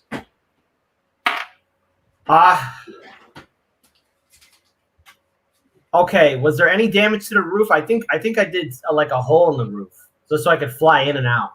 No, you did a blast to the side of the room that opened it up, allowing you to use the ropes to go down to the cherryberry bushes. All right. Well, I am going. I want to roll a perception check because I got to get to this doctor's to the doctor's office. Okay, go for it. All you have to do is 15 or higher. I rolled a 16.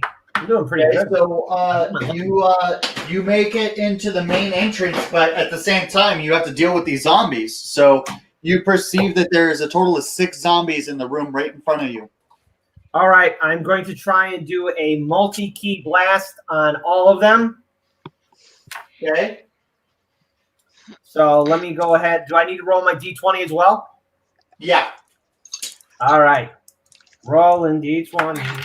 Because you're doing an accuracy check on these zombies. All right, I rolled an 18. Let's see how I do with my D6. 4 and 6. I rolled a 4 and 6. Okay. So let me see here.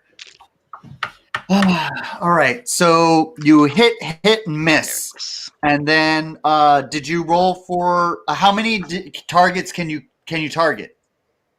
I think because I have 2 hands, I can shoot at 2 zombies. Okay. At the same time. So let's see here. So you have a hit and so just a double hit. So go ahead and fire off your blasts. All right, key blast! Boom! Okay, so top half of one blasts off, and the other one, a part of its body, blasts off, and you can see the 4 other zombies rush towards you with their eyes covered in green. And it's now my turn. So the first zombie is gonna tackle you to the ground. Second zombie is going to. Oh wow. Okay, so first one tackles you down to the ground. Second one grabs your arms and starts to drag you down a hallway. The third one is going to feast on your shoulder blade. And the fourth one is going to stand there calling out to more. Your turn. All right. I can't turn into the great ape, but I can do an Uzaru blast, sort of like. Might as well make a scene here. It's already too late. So, or I'm gonna do a key blast. Wait. So basically, I'm being tackled to the ground, so they're all on top of me, right? Correct. Well, then Ozaru blast, because it has a wide damage. Once it comes out of my mouth, it's like a huge shockwave blast that's gonna impact everyone. Correct. So, all right, I'm rolling the D10. Okay. I believe I rolled Wait, this is a D10, right? Or is this something else? The Which one's D10 the D10? has the double zeros. All right. 9 again. Cool. All right.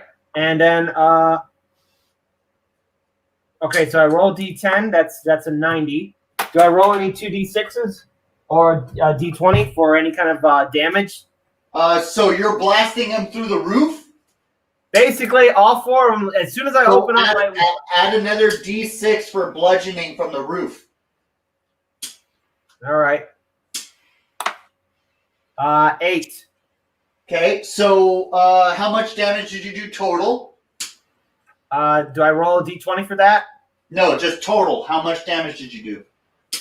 So 9 and 8, I guess that's what, like 17? Okay.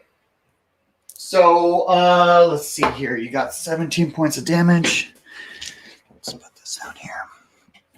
Okay, so you evaporate all 4 of them, and you blow a hole into the room above you, dropping a litter of 5 on top of you. And they're currently unconscious, so you gain advantage of this turn. But there's 5 new zombies that land on top of you from the hole you blasted in the roof. All right, I want to do an initiative where basically, I only can do a Uzaru blast only once, I think. All right. I want to run as fast as possible with flight down to the doctor's office. Okay, so the doctor's office is across from the cafeteria. Right. All right. So I'm running towards it. I'm chucking towards it. So let me roll my D20, I guess. Yep. I rolled a 17.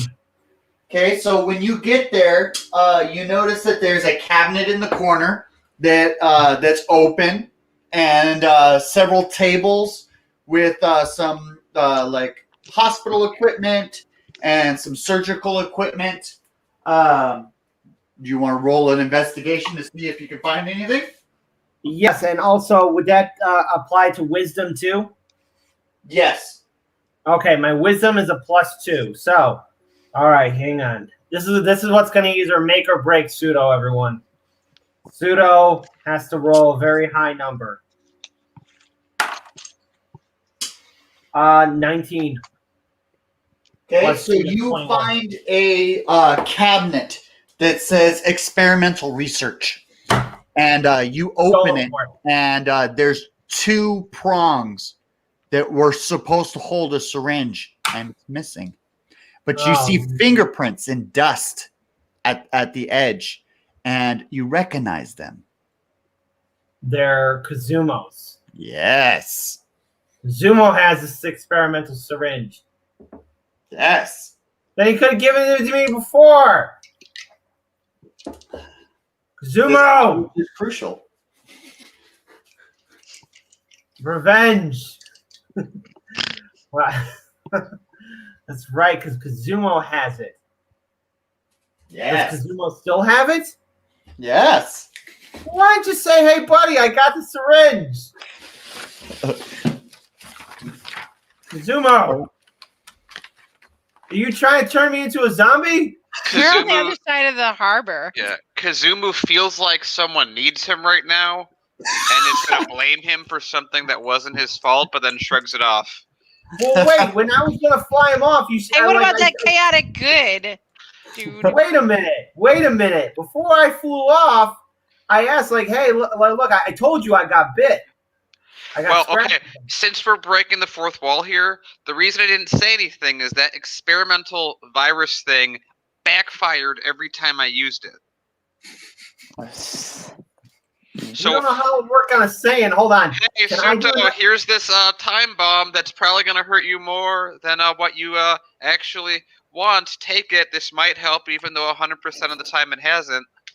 Can I do another perception check around the area if there's anything else inside this doctor's office? Sure. I'm gonna roll another one. Oh wow, nat 20. You find the paperwork for manufacturing this serum. All right, what do I need on it? Actually, he doesn't find that because I have that schematic already. Kazumu has everything. But what? You don't Is find it anything. I'm waterproof? sorry, Because Suto. you He- just Actually, he mentioned ran water with so chewing quick. your stuff. It's fine. I just remembered there was a second copy that I did not take, so never mind. It's a two-parter. You need both parts to get the serum. You find part 2 of the 2 parts. Damn you, Kazumu. Come on, man. I actually have that. I found that already. It's like, oh my god, this guy. All right. Is there any kind of like mana or anything else? Because I might as well do what happened in like what's it? World I War Z. definitely didn't take the extra vaccine that worked. I didn't take that at all. I thought that was good to leave. Oh yeah, that's still there. Yeah, take that. Wait, are you serious? That's still there or no? Yeah, I think so. The last time I checked, there was one that they did leave. All But it was right. it's called an experimental vaccine. Experimental vaccine. Are we certain? Hold on, because I want to stay canonized as much as possible. But do I have it in my hand? Yeah, you pick it up. I pick it up. Kazumu has a vision of foresight that Suto is holding the last working cure, and goes, "Nice." It's in a vial with a little rubber stopper cork. Glass. All vial. right. Well, fuck it. I want to roll as fast as possible to drink it. Oh. You drink the whole thing? Damn! So he drinks the whole thing, and you don't feel anything different. But I'll tell you what happens later. Kazumu says, "Man, I hope he knows to inject that and not drink it." Are you serious? Kazumu's joking to himself, saying, "Lol, I have no idea." So Suto, what's going on with you? Well, Suto is now coming to terms with the fact that he's a dead man and he will become a zombie very soon. Okay, so you have about 14 hours left of being a human. So what do you want to do? Being insane. Saying, yeah. Key blast to the head. I can't become a zombie. A cannonball. Kazuma flies thinks through to the wall. himself, "Man, And, I hope it- Suto." So I'm saying, I thinks to himself, "Man, I hope Suto knows that he can just fly to me if he needs anything." But whatever. So a cannonball flies through the wall and hits Suto into the metal cabinet. And the cannonball is made out of zombies. All right, there's no way out. This is the end. This is the end of Suto. Key blast to the head. Do damage. You have to do damage more than your health points. My health points are probably at what, 25 right now, right? You're at max health. Did you die? No. Wait, no, you took some damage. Yeah, I took some damage, yeah. So What did you take damage from? I bit my finger off, and then, of course, when the zombies bit into me, too. Okay. All right. So that's 25. So this is the end of Suto, everyone. It's the end of Sweet Potato. There's Roll no way for out damage. of anything, a nat 20. Let me roll my D6. 6-5. So how much damage did you do total? Well, if I'm doing 20, if I rolled a 20, and if I rolled a 2d6 key blast 6-5, I mean, I think that's pretty much it. I think that's the end of me. No, because you have to do 10 points more than 0. So you said you're at 27 points of health? 25. 25? Yeah, so 25, you need a roll of 35 or higher. Well, I rolled a nat 20 on the d20, right? Right, so that's 20 points of damage. 20 points of damage plus 6-5. I rolled 2d6. I mean, So that's 11. So you got 32 points of damage, 31 points of damage. 31 points of damage. So my health is at 25, so I'm dead. This is No, it. that's not. You're not understanding. So once a player's health goes down to 0, they need to inflict 10 additional points of damage. Doing it one more time. You can't. You already did it once. So you were 3 points off. So you incinerate your face and your teeth and your nose. All of that's gone. And you're just gurgling out of this open mouth hole. And you're unconscious. So you won't be able to fire off that second blast. And the zombies are eating me. So this is it. This is the end of the zombies are going to feast on your flesh as of right now. And we cut over to Kazumu and Hemlock that hear a large explosion happen in the guard barracks.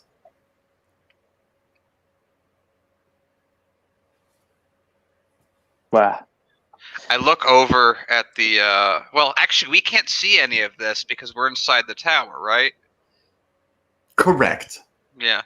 I hear the noise and I summon my owl to Well, go. you're going down the ladder down into the basement.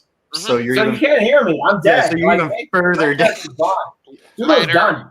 I will go up, figure out what's happening up there. We're going to keep going down. It must not be anything that important, surely. But he does feel a pit in his stomach. Yeah, look, if I was supposed to inject it, I wish someone told me to inject it. I thought I was. I don't know. It's a I'm done. vial of a vaccine. When's the last time you took a vaccine orally? I'm just Chug down the, My favorite novel with vaccine. and just chug down this flu shot real just quick. take the flu. Yeah. Oh, let me just take MMR booster, okay? Well, So luckily, tasty. Kit has his teammate. I'm sure he'll be fine. No, I'm done. I'm out of the game. No, you're still Oh, unconscious. he's at a 0 health, so he's unconscious right now. Yeah. I'm done for. I'm non-existent. And if anything, put me out of my misery if you do find me. Meanwhile. Man. Meanwhile. Hemlock, what's going on? Okay. We've waited some time that passes.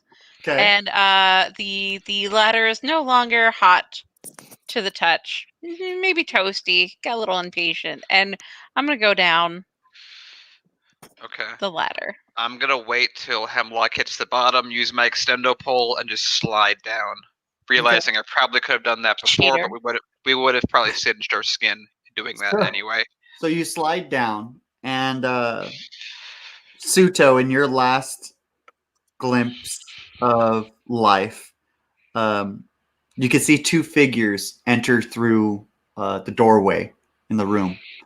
And one figure rolls out a 7-foot scroll and writes on it with a 6-foot inkwell pen and casts a massive spell. And it blips the zombies in the guards barracks and the surrounding area 150 feet into the air, all of them, and they begin to fall, free fall. The second figure runs over to you and leans down to you and just rests their head on your chest as you black out. Kazumu, you arrive at the bottom of this well. It is a gear room that is a centralized area where the main transference of magical energy is transformed into electrical energy. I feel something within me, and I feel it's from the distilled a spirit of my mother, who was that as soon as we already established his goblin, and I just kind of get excited looking at this room, and I sort of just all of a sudden, like it just comes from within me, I sort of start understanding how all these gears are working, sort of on an instinctive level. Okay. And so I'd like to gain that as a ability. How would I write that? Tinkering. Tinkering. Yeah. Okay. Yes. Okay. So I look around and I see this one area where it looks like someone literally, just like the skeleton before, someone just decided to put gunpowder, like a bag of gunpowder, small, not enough to damage it, in these, and that is what caused the smoke and the fire that went off. And I look at Hemlock and I go, I think we're okay. This should just work now. We've taken care of the fire. We've come and inspected it. It looks Okay, like well, it's not moving. Yeah. So let's figure out and I take my staff and I just kind of instinctively tap the gears, just like having the feeling that if I just tap them this way, the machine will work. It does for a moment, but then rejams. Okay. I go, okay, so it looks like there's something else blocking this somewhere else that's causing it to get stuck up. Hemlock? Too many cats. Too many cats. Where's the dice? Okay. I'm gonna do an investigation check to see if we can see where it's currently jammed. Can we see? Is it immediately apparent? No, but it will be to you as soon as you do the investigation check. I hope so. I got a 10. Okay, so you see a box behind Kazumu that looks to be a breaker box. Yeah. Okay. All right. So I go and open the breaker box. You notice that there's a total of 12 breakers, and 5 of them are blown. Oh.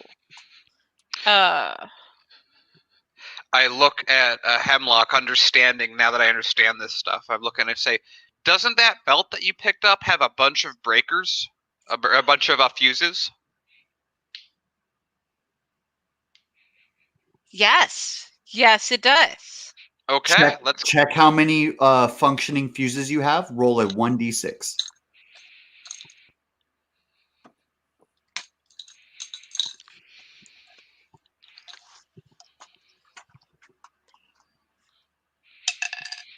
Five. So 5 functioning fuses.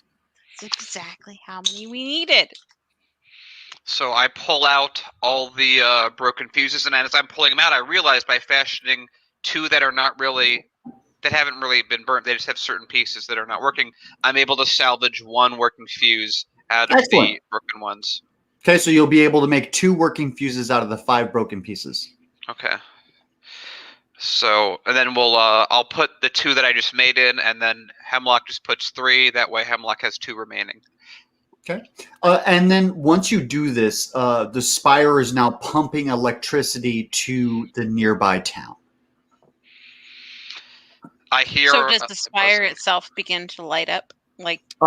No, it's just the generator itself. There's no lights there. Okay. I still have my torch.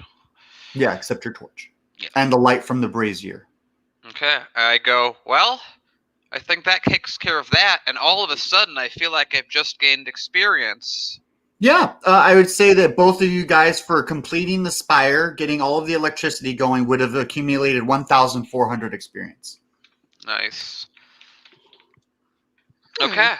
I look at Hemlock and say, that's pretty great. Now we got electricity in this here place. Let's head back up. Okay. And Suto, you awaken, and you have around 7 of these large syringes in your chest. And I can't talk. I can't talk.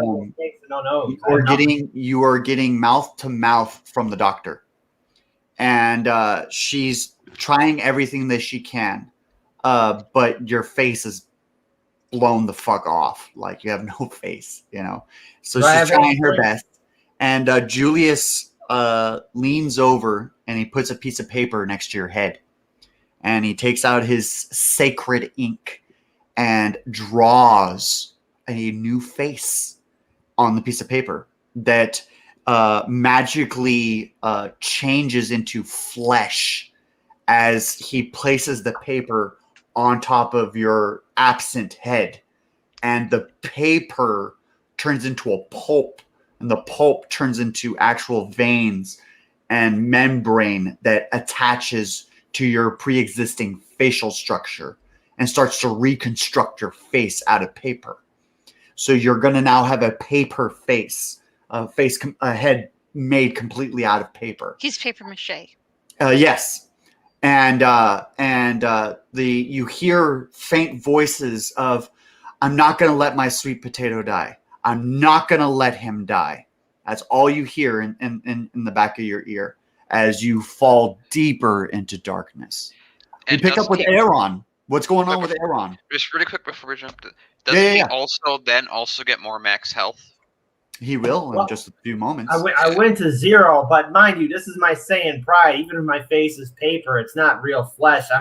I'm gonna probably have to find a way to ice myself, because not even King Vegeta would go through something like this. So I'm gonna have to figure out either I can somehow regrow it again, but if not, Suto is kind of like he's content with going into the darkness. He's content with doing this. Like, he's no longer Saiyan, he's no longer anything anymore. So okay, that's fine. You can accept that. That's fine. So we're gonna pick up with Aaron. What's going on in your world? Yes. So I've made it up this 5-mile escalator, right? Yes. All right, and I kind of look around and see what's up here. What's all the way up here? So when you exit out of a cave and like a cave exit, and you can see that there's a dock, like a port, about like 200 feet below you, and there's a boat coming in, and it docks at the boat. The boat docks at the port, and it's Hector's boat. Mm-hmm. And I look down and I see them, and I'm like, okay, they're coming in. Let me go down there. Okay, so you have a dense fog roll in as the boat sails across the cliff's edge. You hear Hector spot the structure just beneath you in the cupping fog, and you can hear him shout out, "I think I see something in the mist. Maybe it's the port." The fog denses rapidly as you lose foot and you slide down to the embankment below. When you fall to the embankment, you can see that Hector turns to one of the crewmates and slaps him on the shoulder, and he says, "Shut it, the lot of ya.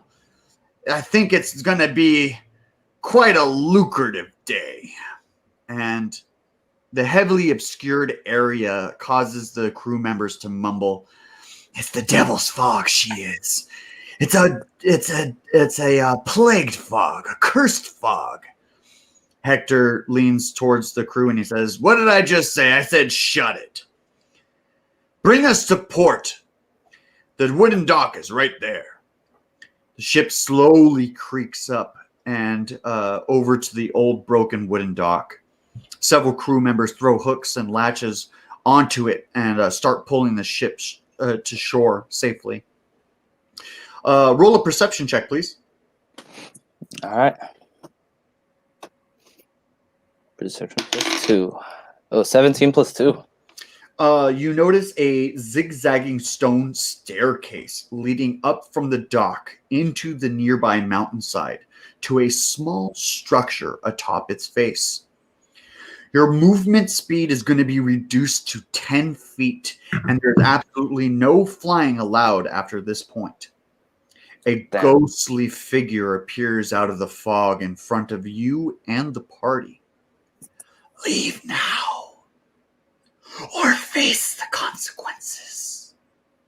You have been warned." Very softly, and then fades into the fog.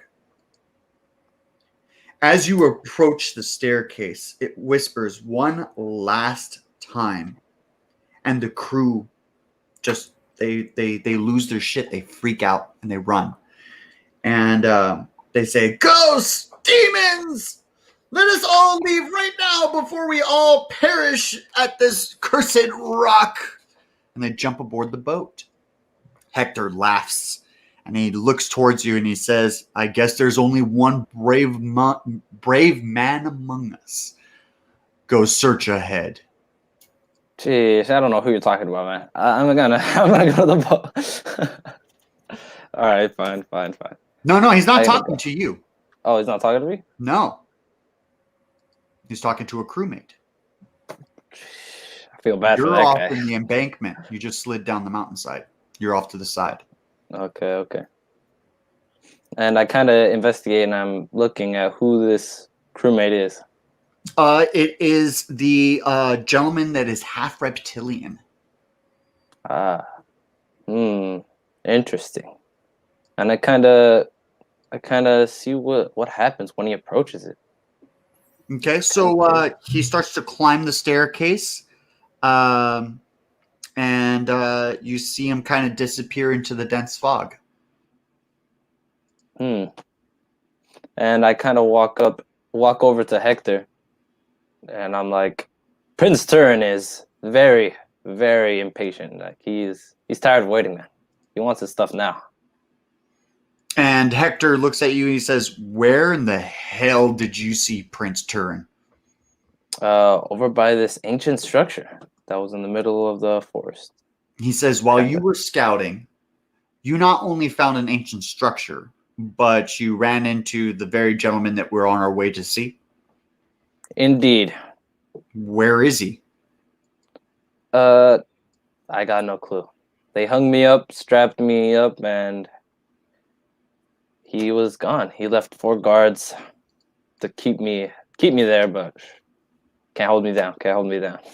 "Well, if Prince Turin seemed to deem fit to kill you and leave you for dead, then we shall see the same fate. This leaves me much to think about." And he goes into the captain's quarters and he closes the doors. Damn. It's like that, huh? I kind of turn around to the rest of the crew and I convince them, like, you guys saw that ghost. Huh? They say, "You're the captain now. You're the captain now." That's all they just keep saying. What do we do? What do we do? You're the captain now. Well, like- if that half dragon man doesn't come back in let's say about an hour and 30 minutes, Okay. I say we all just chill here, and if worst comes to work, we make Hector go in there. All right. So you wait about an hour. Suto, I know what I want to do. you awaken, and the Okay. first thing that you see is Ryson's face. Oh, well, I know that I see Ryson, and here's the thing. Ryson was the one in charge of the squad Correct. originally. And Correct. Pumpkin is there too. Right, but all you see right now is Ryson's face. I tell him I'm not honorable. You don't see the doctor, you don't see Julius, you don't see the room. It's just White and Ryson.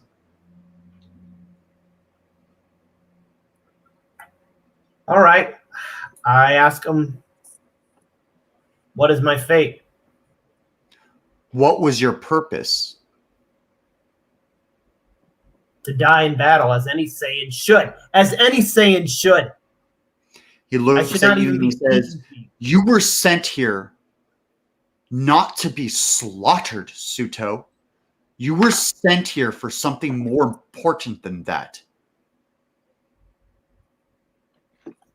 I was sent here to conquer any planet in the name of our people. Our That's people why. are dead, Suto. What is your purpose?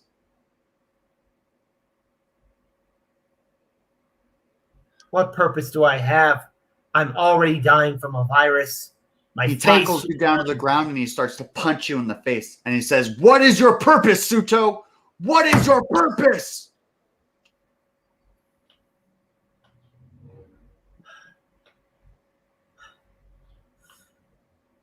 My purpose. My purpose is to live. I grab him by his throat. Super Saiyan.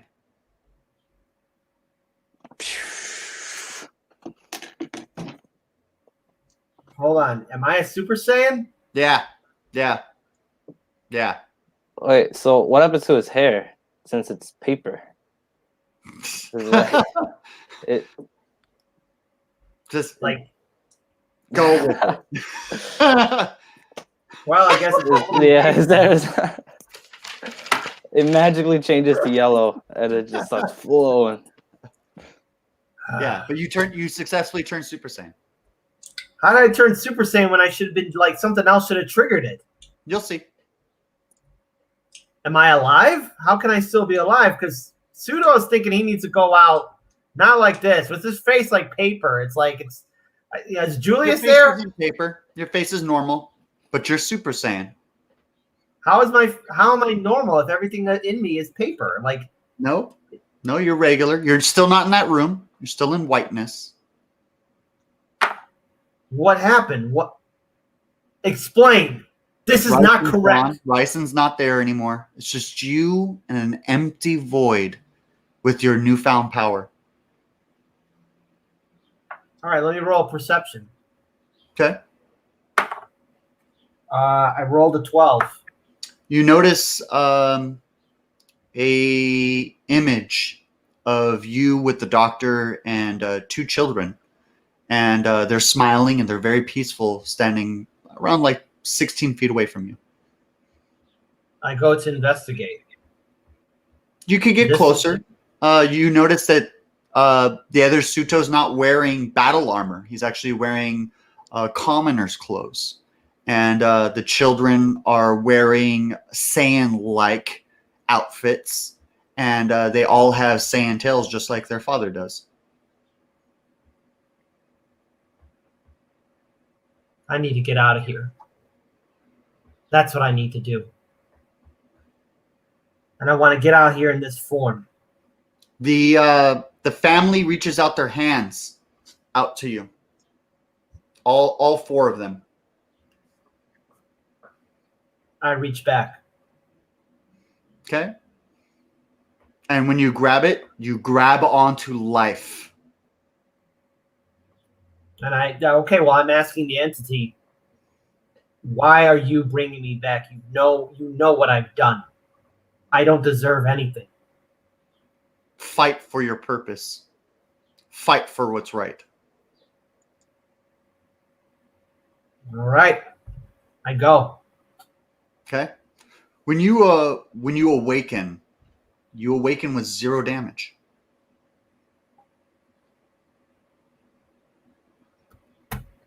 Not even the wound on your shoulder. Well, I'm grabbing my face. Trying to grab my face, trying to see if it's like paper or something. Nope. It's perfectly fine. You see Julius sitting next to your right-hand side, and you see the doctor kneeling to your left. Julius, explain what happened, because last I saw, you were drawing paper on me, and then a light drew me in. He says, he explains to you, he doesn't know what happened. He was trying to save your life, and the doctor was trying to do everything that they had, but you died. How can I? This isn't. I'm standing up to feel it. You're fine. Yeah, you're good. Is my hair still the same, or is it? Yeah, you're fine. No, you're not Super Saiyan, but you're regular guy. You're good. I asked the doctor what happened. It was the end. She doesn't know what. She asks you what happened just before they arrived.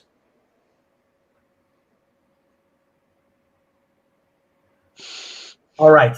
I want to get the doctor to safety, and I know that Julius is back, so I got to get him to the broken I got to get him to the spire. Okay. So, all right. So two things got to happen. Number one, I got to bring the doctor and Because I can't leave the doctor alone. No, but the doctor asks what happened before they arrived. Before you arrived, I came to terms of dying. I drank a vial. She Was the says, "What vaccinate- vial?" There was a green vial that I drank. She And- looks for the vial on the floor and she picks it up and she says, "Do you know what this is?" No. She says, "This is some of Kazumu's blood."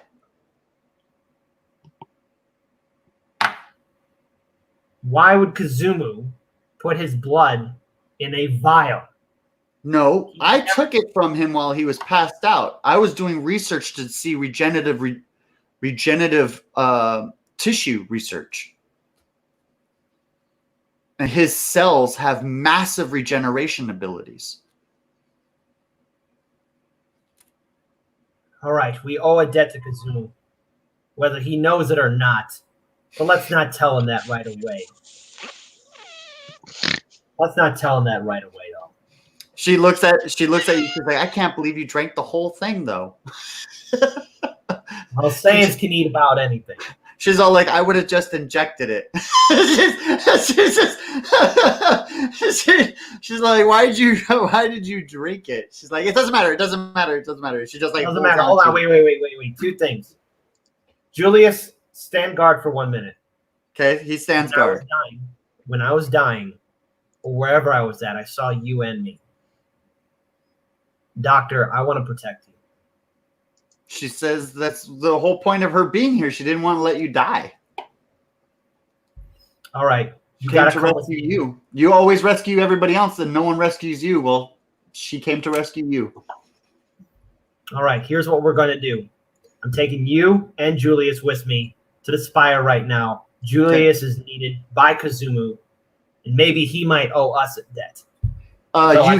You hear thumps just all on the roof, just tons and tons of thumps from the zombies. Finally, stop free falling and hitting the roof. All right. I am going to do a strength test. I want to lift these two up and call for my cloud. You don't have to. You're at 100%. It's easy for you to do it. Barely an inconvenience. Oh, well then I'm flying. I'm flying as fast as I can with them to the Spire. Okay, when you get to the Spire, you see that Kazumu and Hemlock are exiting the front entrance and are walking down towards the beach. Oh, Kazumu's there. Kazumu! Hey, man, what's up? Here's Julius. He's back to full health. Here's the doctor. There's a weird outbreak that's happening at the Broken Tower. Everyone that's been brought in there has been turning into a weird monster. There's something more than the virus that's happening here. Mm-hmm. Well, I guess we got to focus on that then. We just fixed the tower. We got electricity pumping through the city right now. Well, whatever we are facing, it's a new element. Something tells me that things were not supposed to be this way. I feel like there was a battle here. And I can't explain what happened to me either, but I lifted these two up with no problem whatsoever. And another thing, we're going to need your blood. All of it. All of it!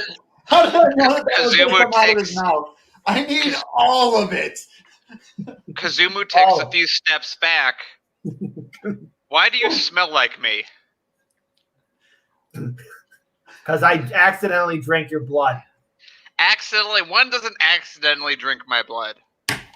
It's a long story. I had to find a way to get a cure. I know it's very intoxicating, and a lot of people are drawn to it, but no one accidentally drinks my blood. From now on, Suto, every time that you regain from 0 health, you're going to get 2 more on your dice roll. So is it a 1d8 right now or a 1d6? What is it? Actually, it's when I do recover, it's a 1d8. So make that a 1d10 now because you have Kazumu's troll regeneration. All right. So I was down to, I went all the way down to 0. And you're now at full. I'm at full. So that my original health was like at 30. So if I roll a d10 now, so I'm at 39 now. Sounds good. Okay, I I'm taking in the situation. And I just say, did you inject my blood into you? I drank it.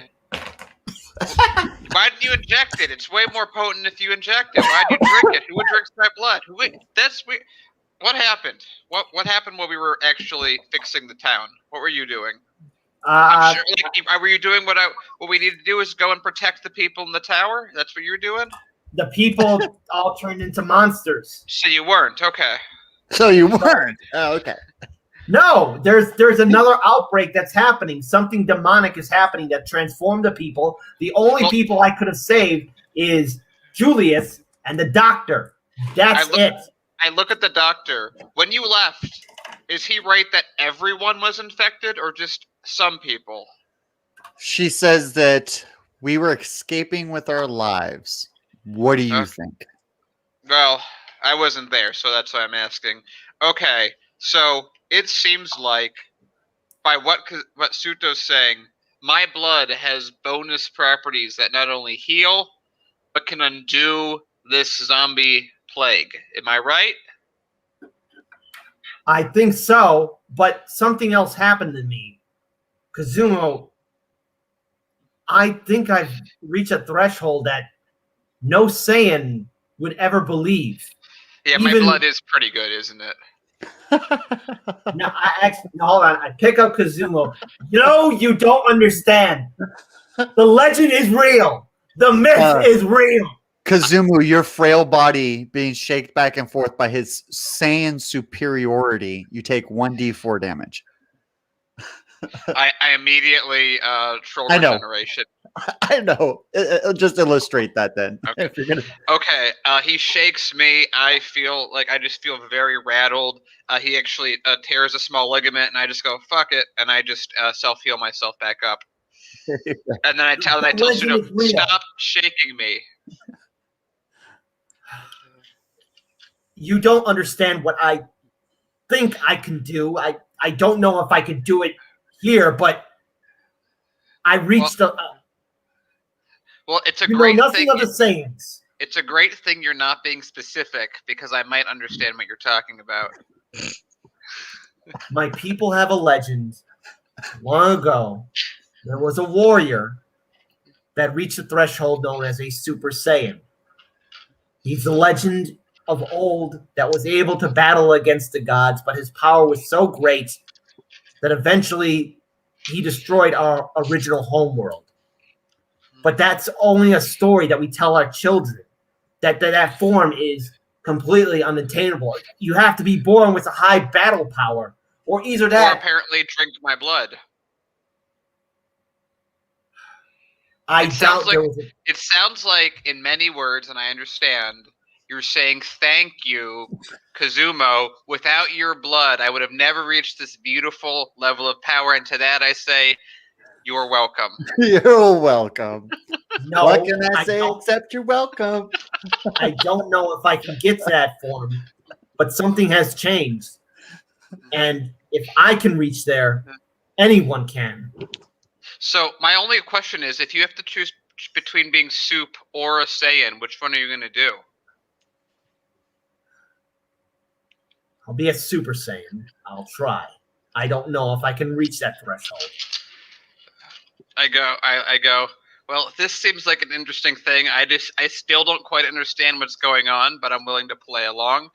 But I then, all of a sudden, I have this sort of innate feeling that kind of grips a hold of my character. And I sort of go into this meditative state.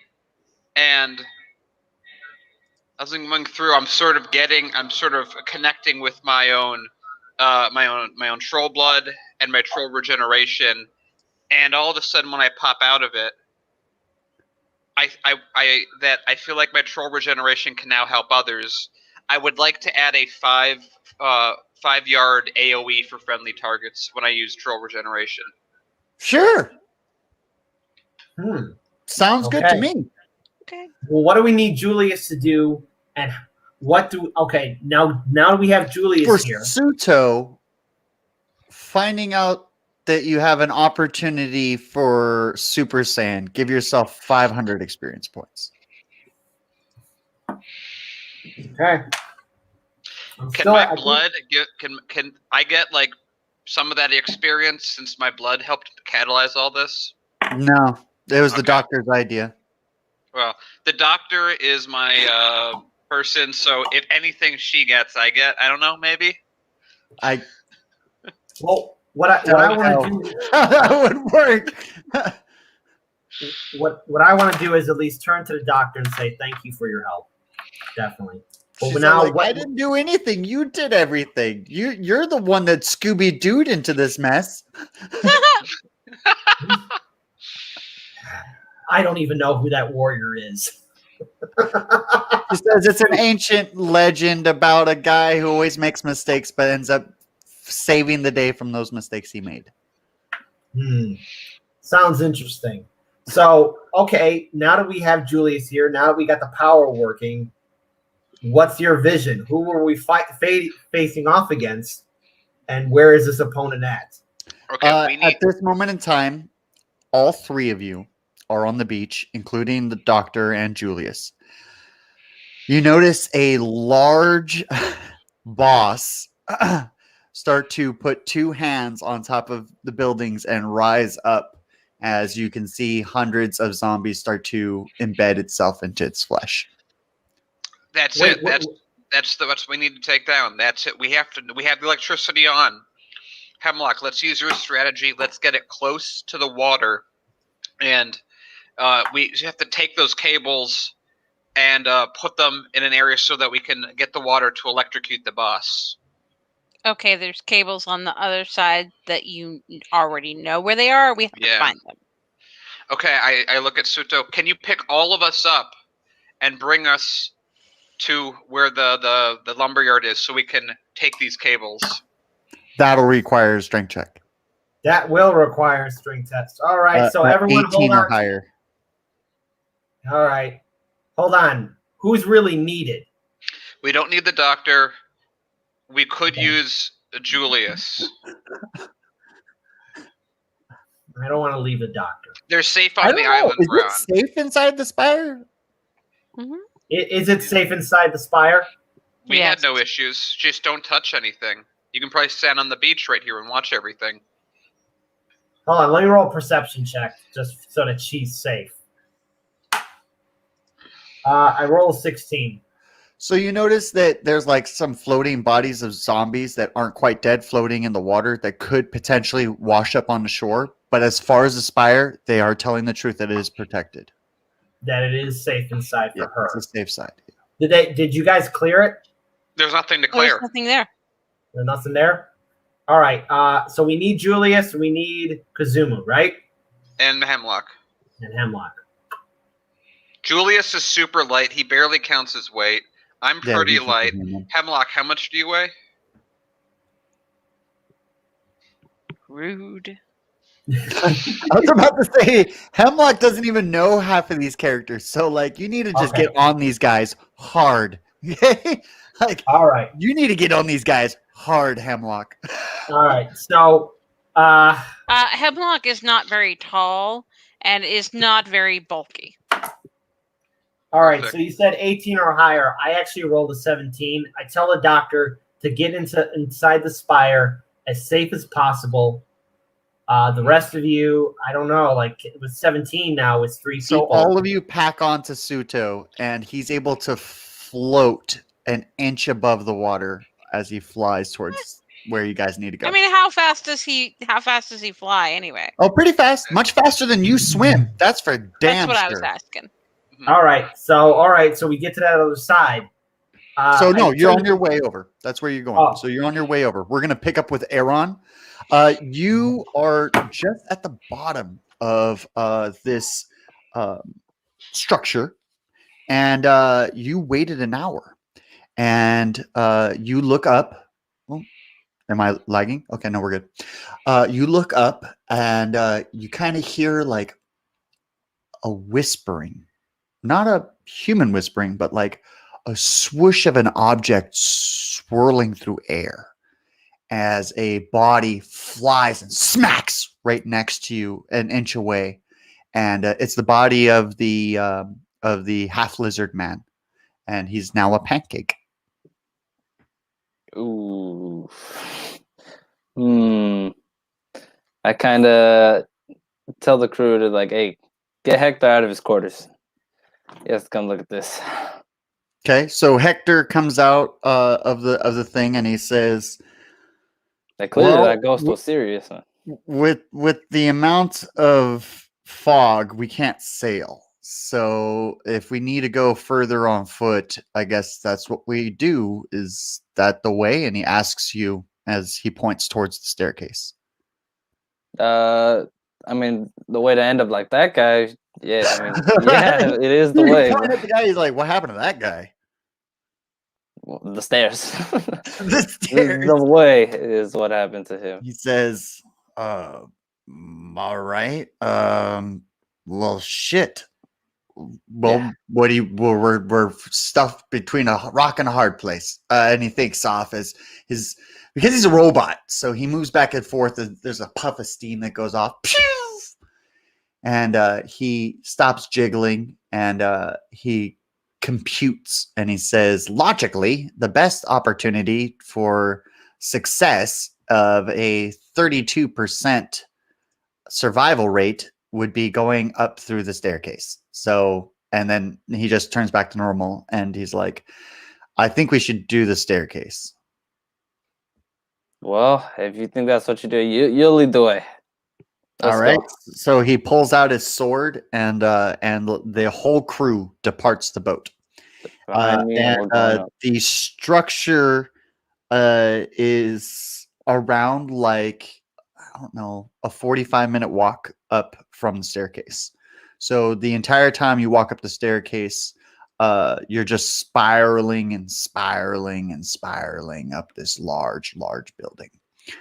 No windows, no doors or anything, just a staircase. After 45 minutes, you make it all the way to the top.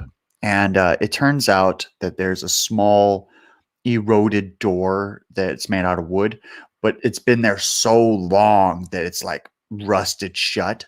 But some of the wood is rotten away. So it's enough for someone to climb through. Hector volunteers you to jump through the hole. Man. All right, fine. So And you I jump through kinda the hole, jump and through you it. find out that it's an ancient lighthouse. And the interior of the lighthouse is wet stone walls covered in ancient moss and old cobwebs.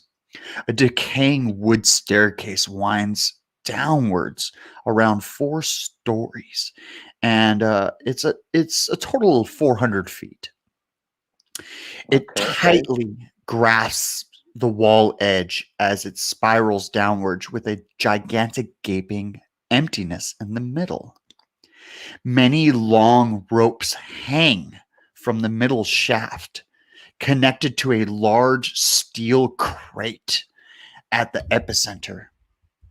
You can notice at the bottom of this large steel crate is the main functioning lighthouse floor. Where would you like to go from here? To the main floor, the main lighthouse floor. Okay. So as you descend on this, you take the staircase or the ropes? I'll take the staircase. Okay, so you take the staircase. On your way down, you can see many large holes that dot the walls, and they leak a thick fog inside from the outside. You can see it seeping in through the hole in the wall. And the structure makes the journey from here to the top, because the fog's rolling in, a little bit obscured. So you only see about like 20 feet in front of you. So you see the stairs, but you don't see much more beyond this point. As you descend, you can see that the staircase starts to get more eroded down to just a few feet and then a few inches, enough for you to put a single foot and then hop down to the next stair and then hop down to the next stair. It's at this point in time that you need to fly for a little bit to keep descending. So you're going to leap off of the staircase and you're going to start to fly down. As you descend, every 90 feet, I'm going to require a dexterity save throw of 5 or higher. 15 or higher. 15 or higher. Sorry. 15 or higher. Okay. Dexterity save throw. All right. Okay. Dexterity. Ooh. Plus 3. Okay. Do I have to roll one now? Yeah. All right. Here goes nothing. Ooh, 17 plus 3. Okay. You lower down further, another 200 feet. Constitution save throw of 18 or higher. Ooh. Okay. Plus 1. All right. Ooh, nat 20. Ooh, Okay. let's go. You make it all the way down to the main lighthouse floor. Once you hit this floor, a specter, it kind of appears in front of you, but is very translucent. It strikes through you and hits your stand. But he wasn't even out yet. You That's ready crazy. for damage? Sure. Yes. Okay.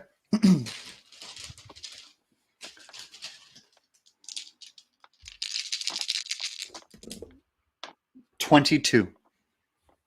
Oof. Okay. All right. Okay. And I kind of just I kneeled down and I'm just like, wait, spirit. Hold on. Hold on a sec. I mean, you no harm. It means you very much harm, and it attacks your stand a second time. So you're going to need to roll initiative since you weren't going to strike back. So roll Okay. for initiative. Oh wow, 5. Ooh, 14. Let's 5. go. So upon noticing this, my stand pokes out, gets his hand together, and rewinds time to when I just got there, and the spirit just appeared. Okay. Get rid of the damage that I initially took, and once I land down, I know that the spirit's gonna appear right there, so I Okay. preemptively use Starfinger right where the You're spirit's going to need to be. roll initiative on that star finger. All right. Okay. 16. Ooh, 14. So the specter dodges your star finger as it smashes through the wall. It's now the specter's turn.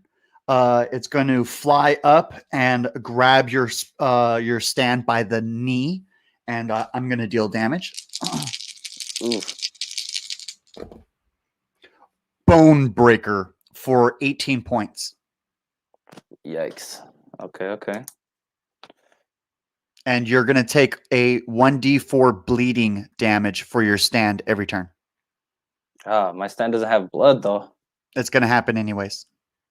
All right, I guess he's leaking essence. Yes. Plus 1. What did you say? 1d4 every turn.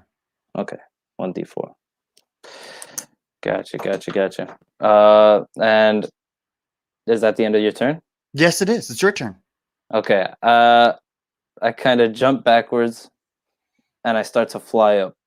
And then I start to Okay. go up. I would go 60 feet up, All right. and I look back to see if the specter's following me. The specter is attacking your stand. Oof. I don't know how that's possible. Did he Because like keep the him over there? specter is a stand. Okay. All right. Interesting. I kind of look around. I use dark vision and divine sense, and I try to track down where this stand uses at, where this guy's at, because it has to be one. You don't see anybody nearby.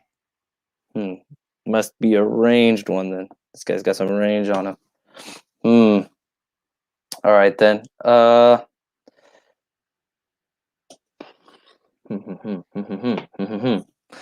I get my stand to grab the specter, Okay, grapple.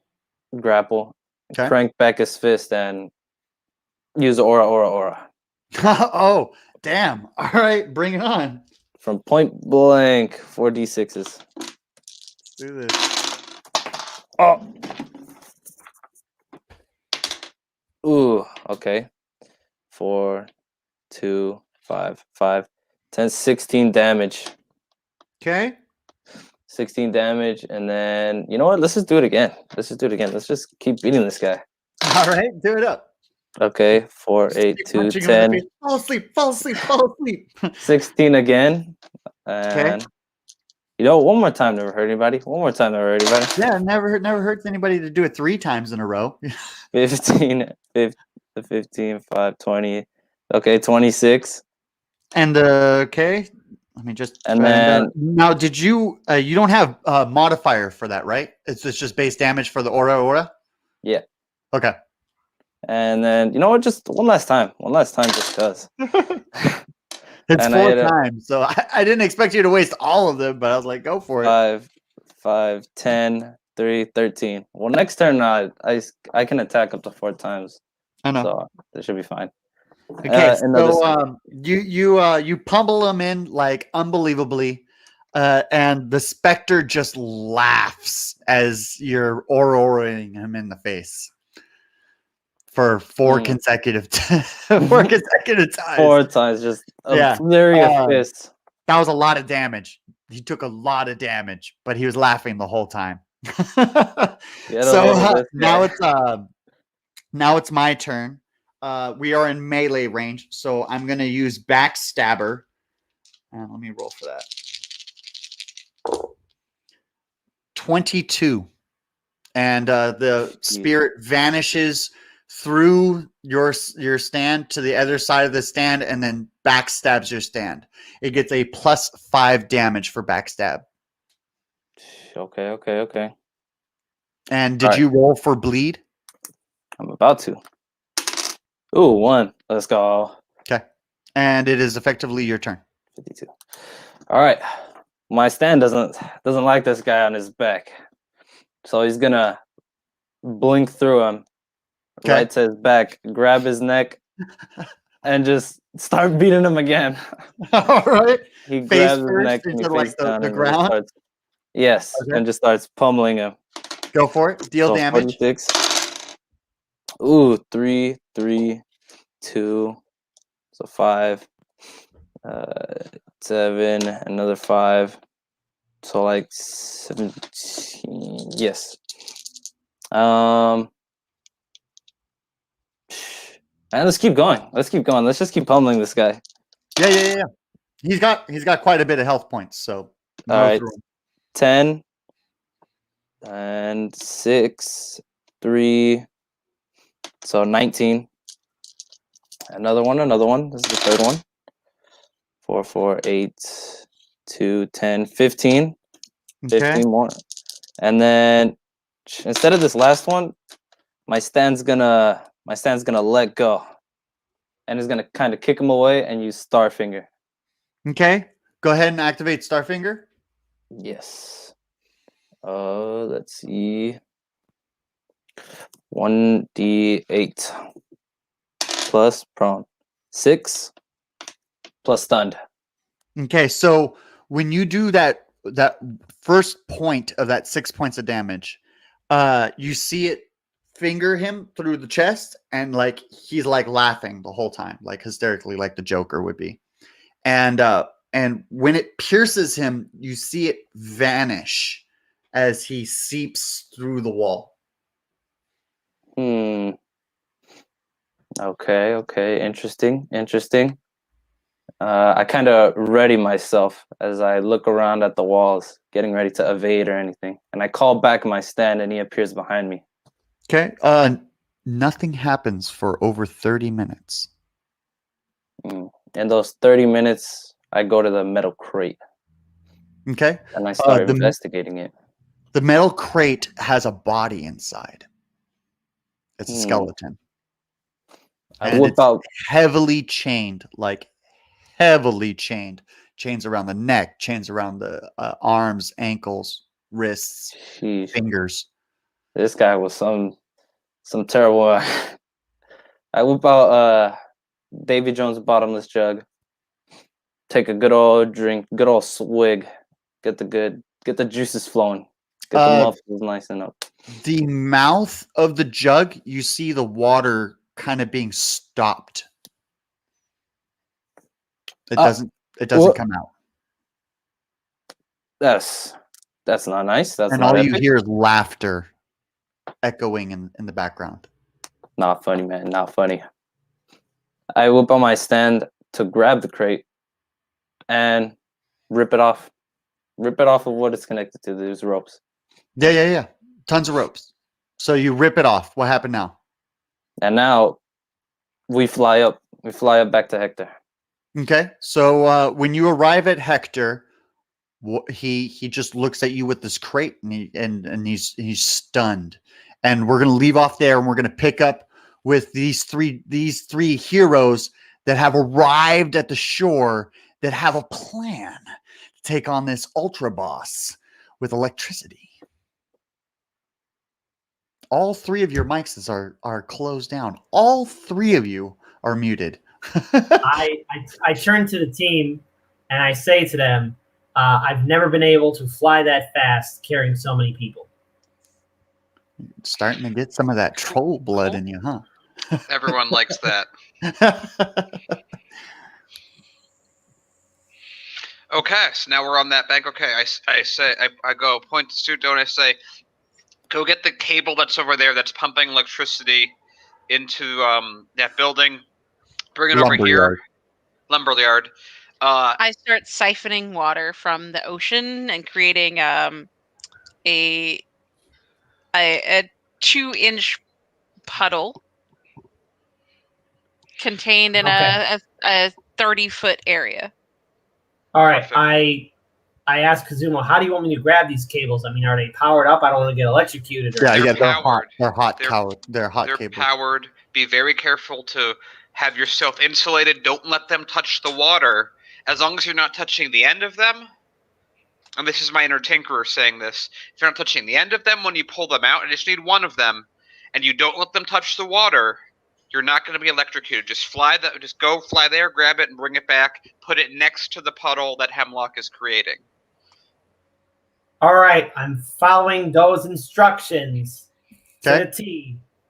I'm feeling like powering up, but not quite. But I want to roll perception as I fly to that area. All right. So you're as you fly on over, I rolled 17. you see 17. You see a total of 4 zombies in the local area where the cable is that you need to pull it up. All right. I want to do. Hold on. I yelled at Kazumo. You want me to engage the zombies, or just try and get? Like, how close are they to the? You're around 200 feet away from Kazumu, so you're able to yell at him, but that's about it. Okay. How close are the zombies? The zombies are about 50 feet beneath you. 50 feet beneath me. All right. I scan my surroundings so that I don't have another zombie jump on me from the roof or decide to get super happy or You see quite a bit of horde of zombies in the background, but the thing about it is that they're all being siphoned into the main boss. So you see them, some of them just get picked up like they lose gravity, fly through the air, and then get embedded into the boss's body.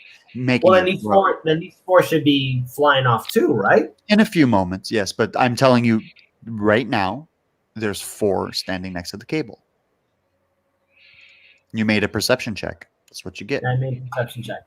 All right. I want to be at a distance away so I can grab the cable safely and not engage the zombies. Okay, so you could just wait a few moments, and you see the zombies pick up off of the ground like they lose gravity, and they get siphoned all the way over around like 600 feet away into the boss's body, making it grow. By the way, the boss is around 400 feet tall by now. All right, I'm seeing it, and I'm thinking, why do I have deja vu? Like, I fought this thing to like a standstill. So I'm, hey, the Greco-Zaru did. It kind of did, in a way, if we remember the original time. Point for that. Yeah. Oh, inspiration. Yeah, I'm feeling. All right, so 1 inspiration point. All right, so 1 inspiration. Wrote that down. All right, so since the area is clear, I grab the wire and I fly back to Kazumo now. Okay. I look at Hemlock and say, are you ready to connect this thing to electricity with that water? Hemlock, when you see Suto come over and Kazumu's talking to you, Suto's wire that he's bringing over, he ripped really haphazardly. So there's several cables just flailing around with sparks coming off of it. Okay, well that's not super, but yes. How far are we from the boss? 600 feet. Okay. Okay. What I want to do now that we have this ready, the whole point is that we want to draw the boss from over there to in range so that Hemlock can use this giant pool of water that he put together to basically just make like a water rope connecting the cables on one end. How far can I move the water? I don't How- know. Oh, okay.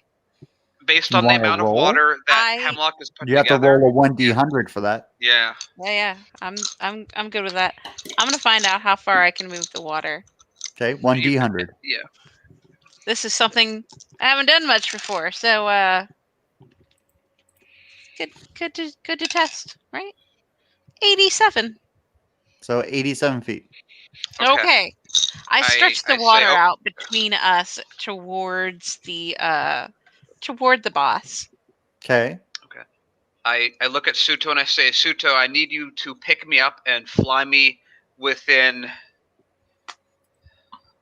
600 100. feet. Yeah, 100. So 280 feet that way. I'm gonna start casting lightning bolts and then chain lightnings. I have 4 spells I can use, and we're gonna use that to Wait. draw the boss. Wait. You have lightning. 2 different lightning spells. I take out one of my water skins with mana water and hand it to Kazumu. Take a drink of this water.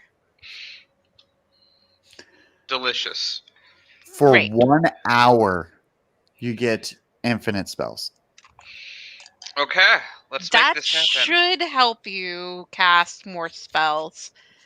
That's And so I clutch, won't by the way. share. Can you get an inspiration point for that? That was so Yeah, clutch. That was actually pretty good. Good. That was That really That was super clutch. That Marino water go crazy. Yeah, you got to get So- an inspiration I have point. So 9 wet skins of it. I'm like, yes. So what we need to do to ensure nothing dies is, Suto, you're gonna just keep me while I'm in midair, 120 feet away from the boss as we draw it towards us.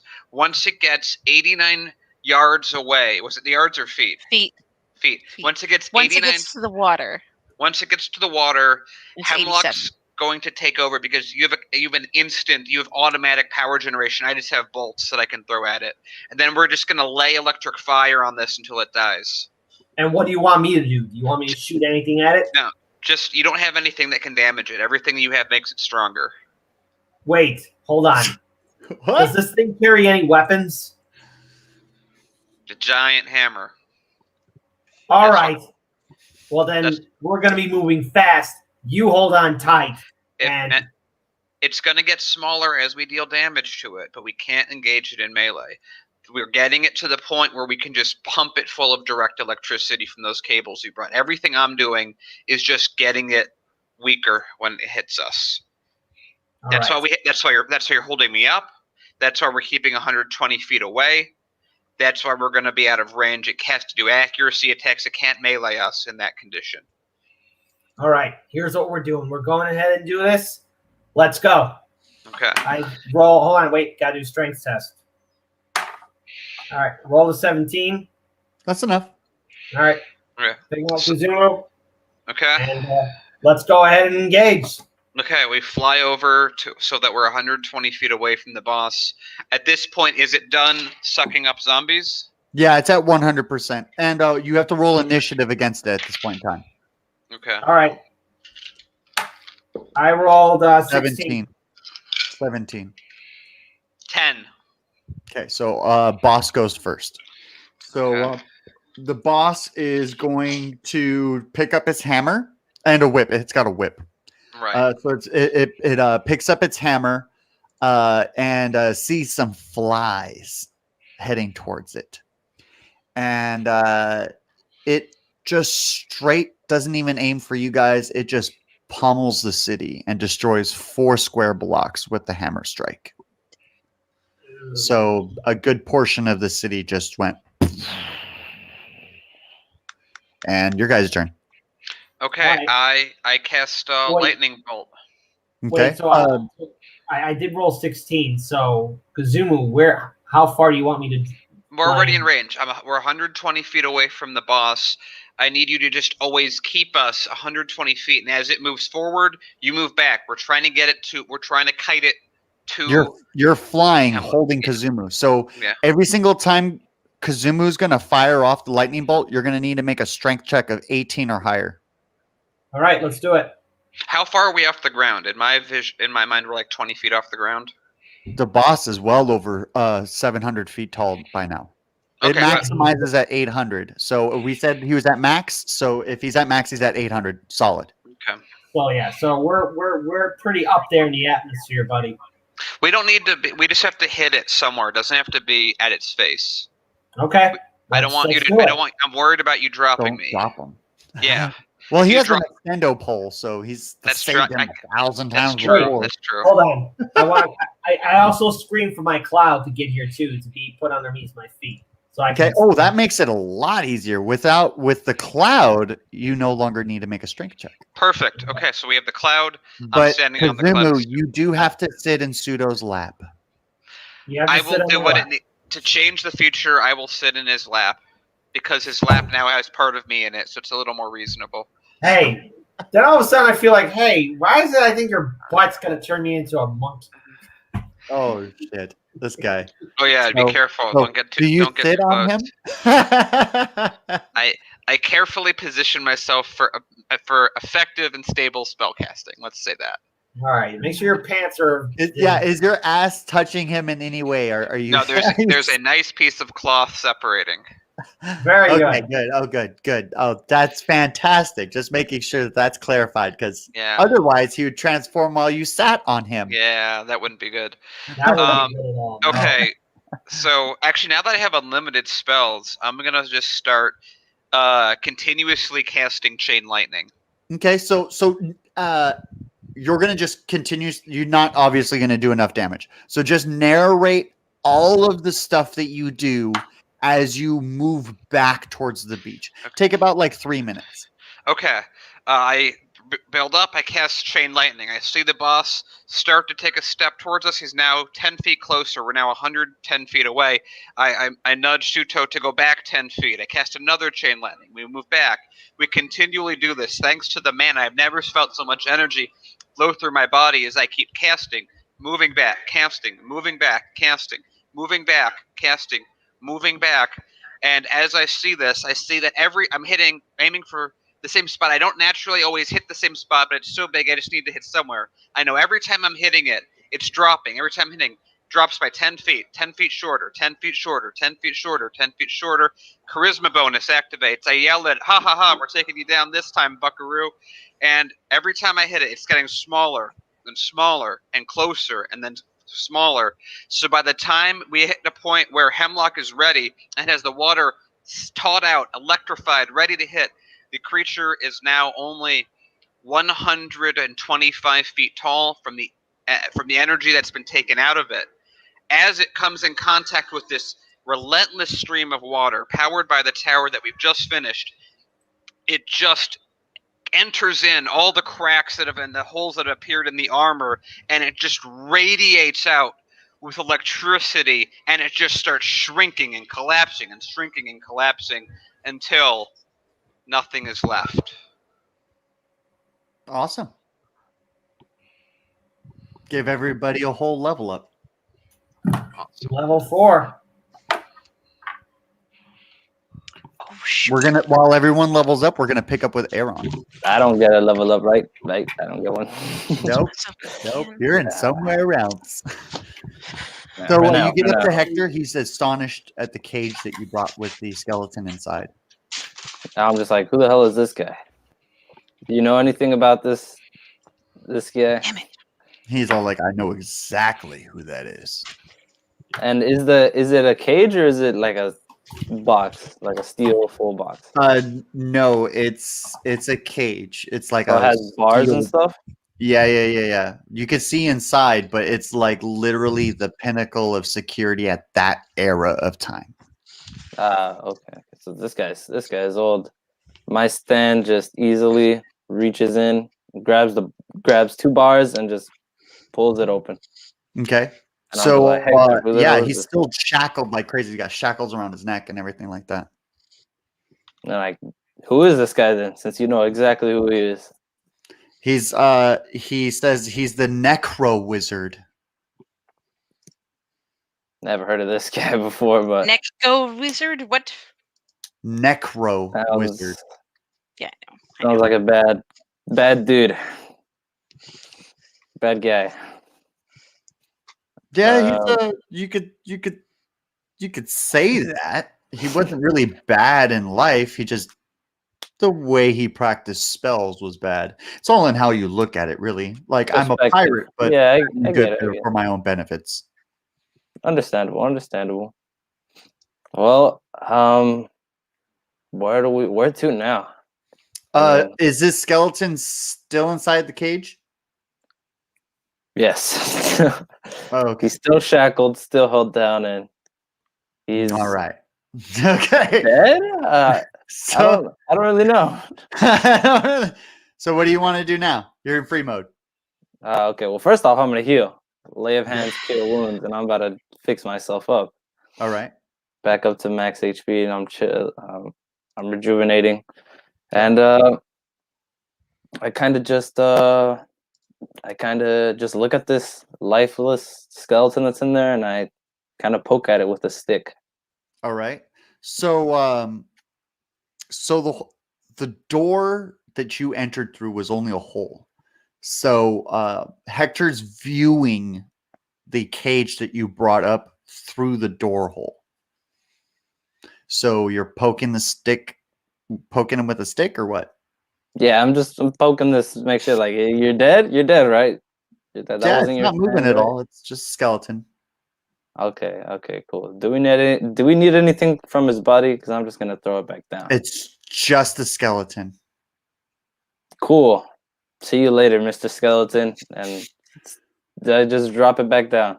All That's right, all I and have. it just drops because there's no rope Crashing now, down. so it just drops and smashes into the bottommost lighthouse floor.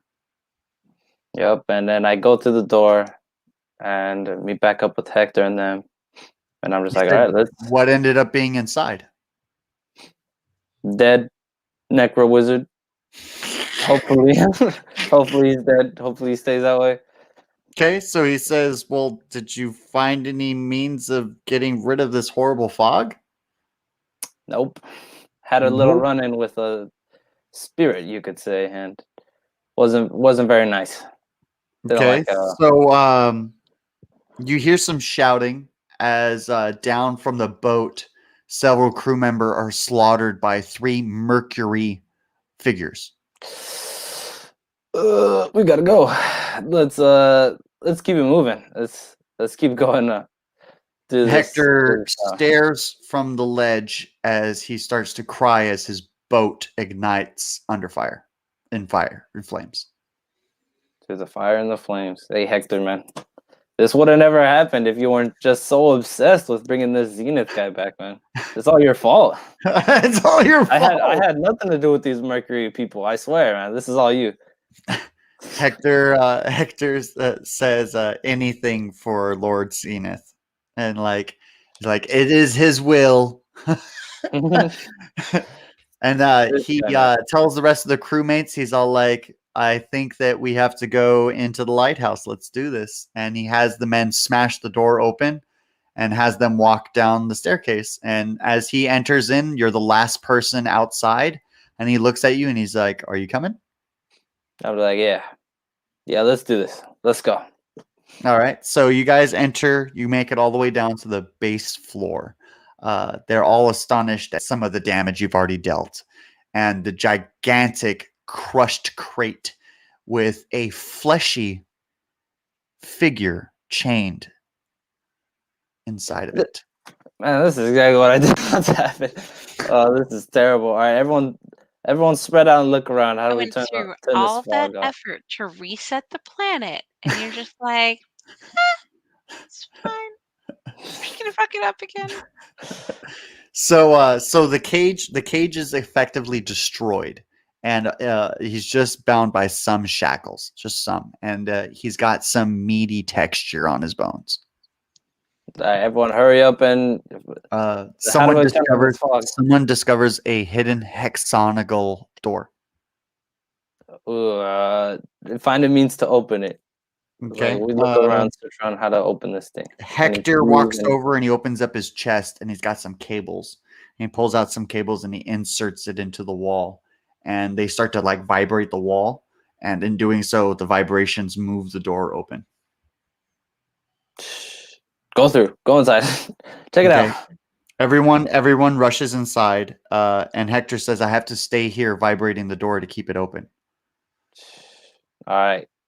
You be safe now. Right. He looks at you. He says, if I die, you die. Hey, man, you might want to get rid of these tattoos then. In that case, get rid of these restraints. I'm not trying to let that happen. I got stuff to do. Okay, well, it doesn't matter. He says, hurry up, be quick. That's all he says to you if you're not going to help him. All right. We all go through. We go inside. Okay, And so when your Whoa. party reaches this new room, it's an octagonal room with 8 large windows that are boarded with driftwood. And it seems that the entire room is actually made out of an old shipwreck. You can see a lot of boat-like features that this room is constructed out of. A large stone altar stands in the center of the room, and it's inscribed with strange artwork and hieroglyphs. The altar stands 6 feet tall, and it's about 12 feet wide. It is completely, you can say, empty, or there's not really anything special about the altar. The room has many large and small barrels and several crates and small bags with different colored ribbons. Yes, with different colored ribbons sealing the bags shut. A bed, a nightstand, several potions, and 3 candles lay in the northmost corner of this room.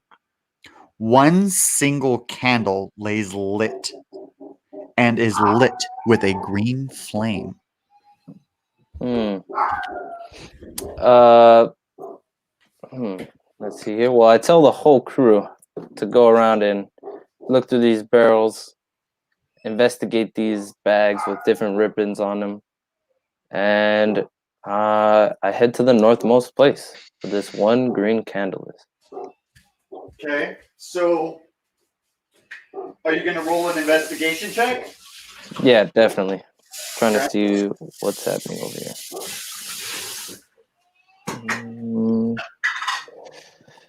Was there anything in particular that you wanted to investigate? Probably all these bags. These bags seem interesting. I kind of like feel around to check what's inside of them without opening it.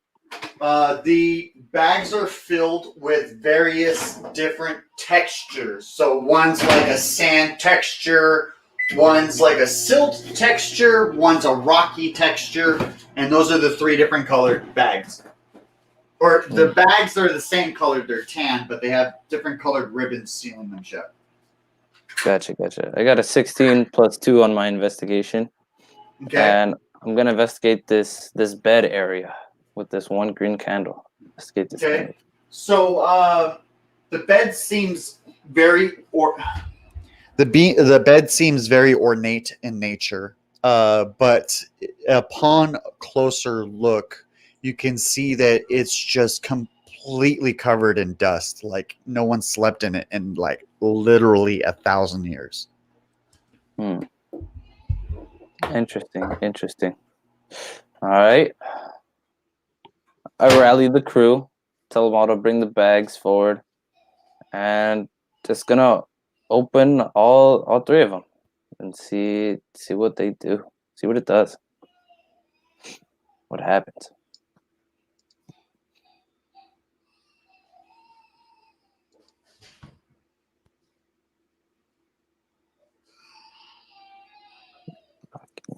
One second. The suspense is killing me. I'm gonna say whatever it is, it doesn't sound good. Well, It I think doesn't. we changed the timeline. I'm wondering what's going to happen next now. Well, Something like this. Now we know how to Who deal with the knows? cave as well. This is just the Yeah, outside but- boss. You know what? The frightening thing though is like this is the second time we've affected the timeline. There's always going to be a consequence for messing with the time. Yeah, I'll have to. Well, at this point, I've realigned my myself at the behest of Hemlock, so I'm chaotic good now. So I can't repeat the same thing again because it wouldn't be within my character anymore. Hmm. Mhm. Hmm. Mm-hmm. Mm-hmm. We have just enough people to do the King of the Hill intro when they're opening their beers. Mm-hmm. Hey, Well, I don't actually, live I've far. been- Hey, I live in DFW. Arlington is like 15 minutes that way. I've been There we go. watching a little bit of episodes of King of the Hill, and I gotta say, as this is gonna sound shocking, I have a little bit of respect for Dale Gribble on how, because I have an ongoing theory about how he's been able to really, like, I think he knows that Joseph isn't his kid. He has to know. I think he's just doing it psychologically. All right. It's like so you got this your living bags denial. of dust, right? Or your various bags. Okay. We open them all up. We open them all up, and we see what happens. We're kind of investigating that.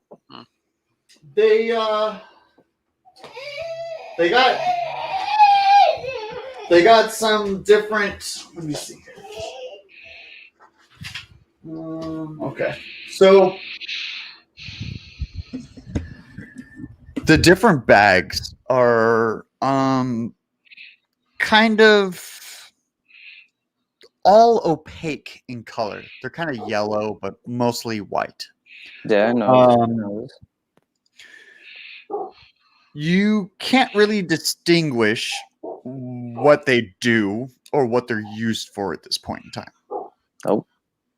Okay. But you can see that they're just opaque in color. And they are one's dust, one's like a silt, and one's chalky and one's a rock.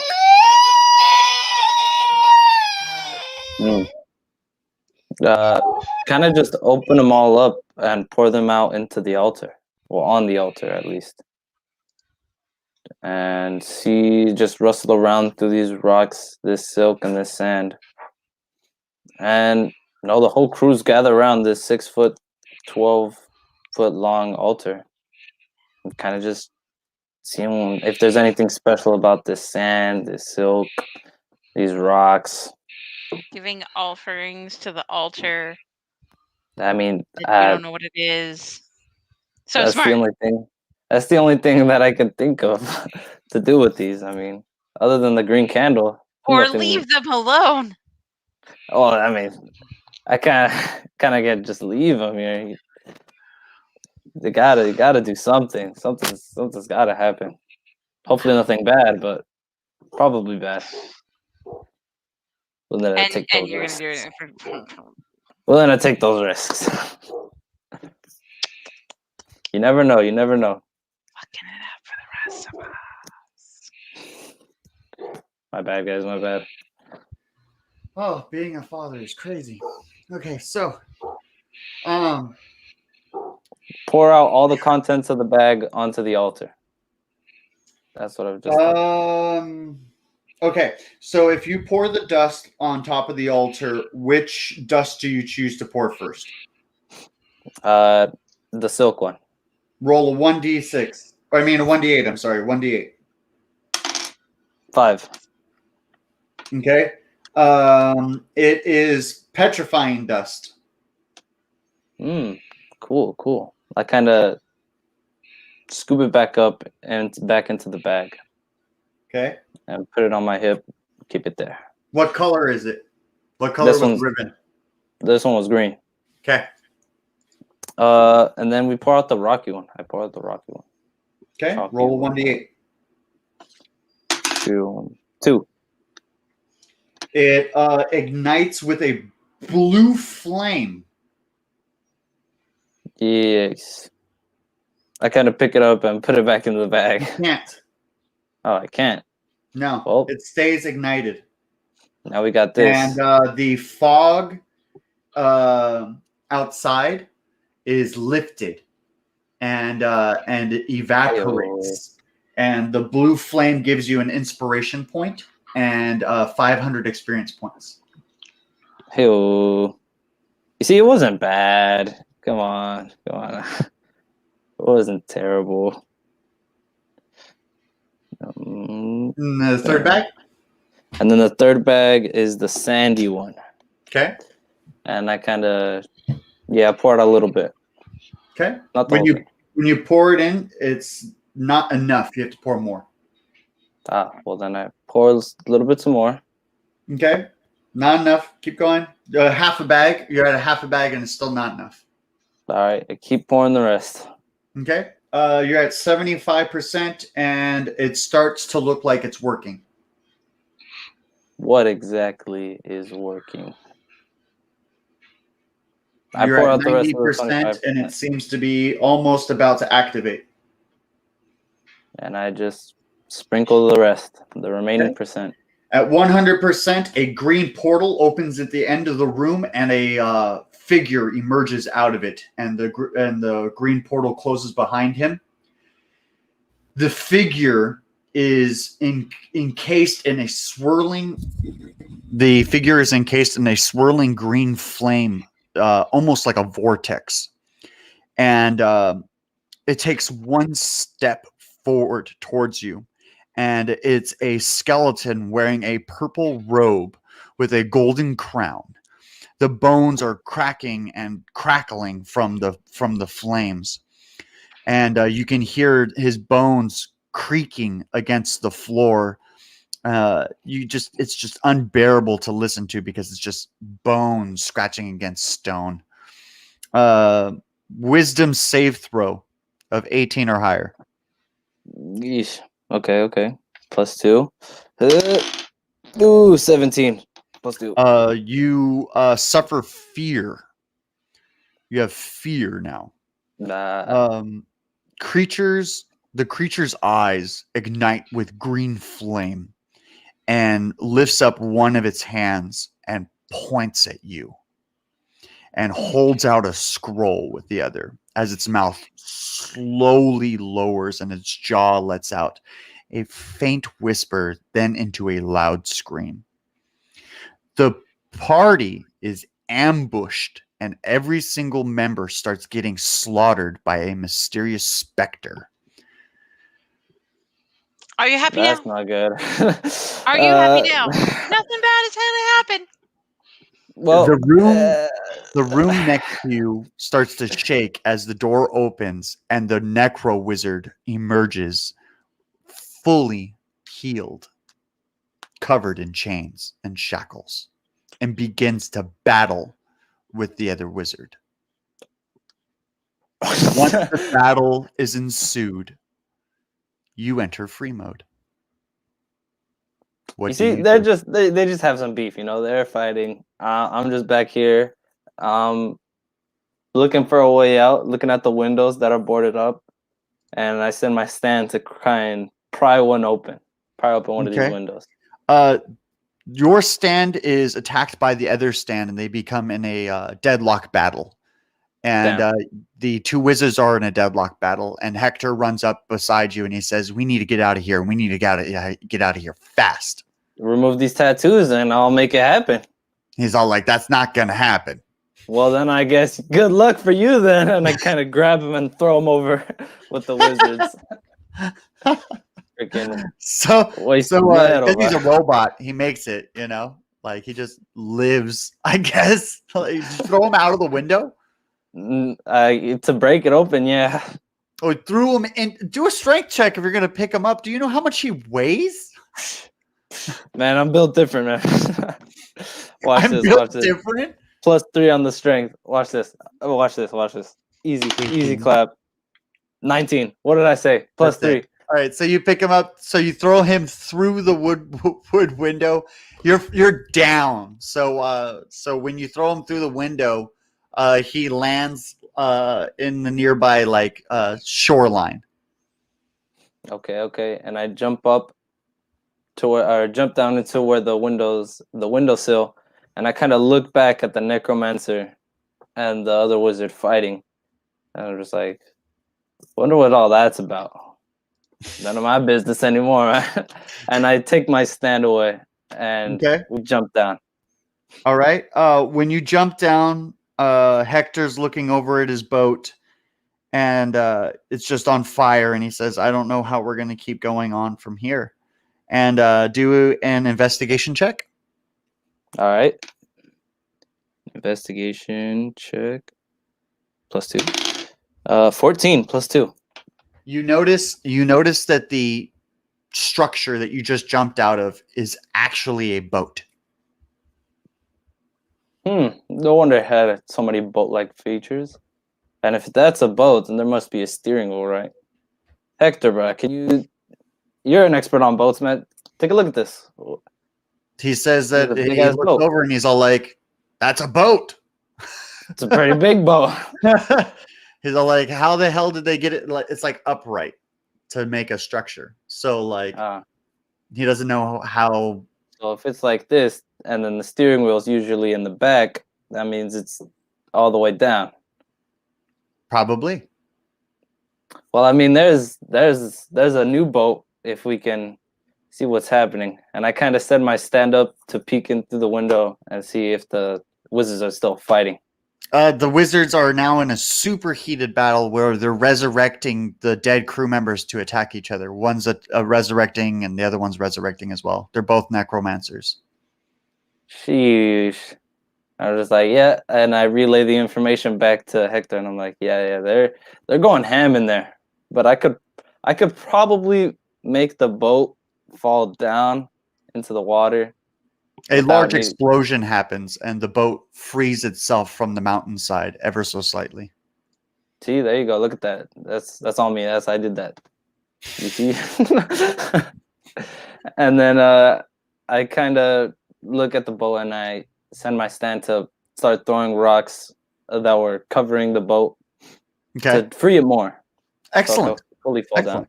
So we'll let you leave off there of cleaning off the rocks from the boats. Suto, Kazumu, Hemlock, what's going on in the city? So my character still feels this mana water running through him at this. It was only an hour.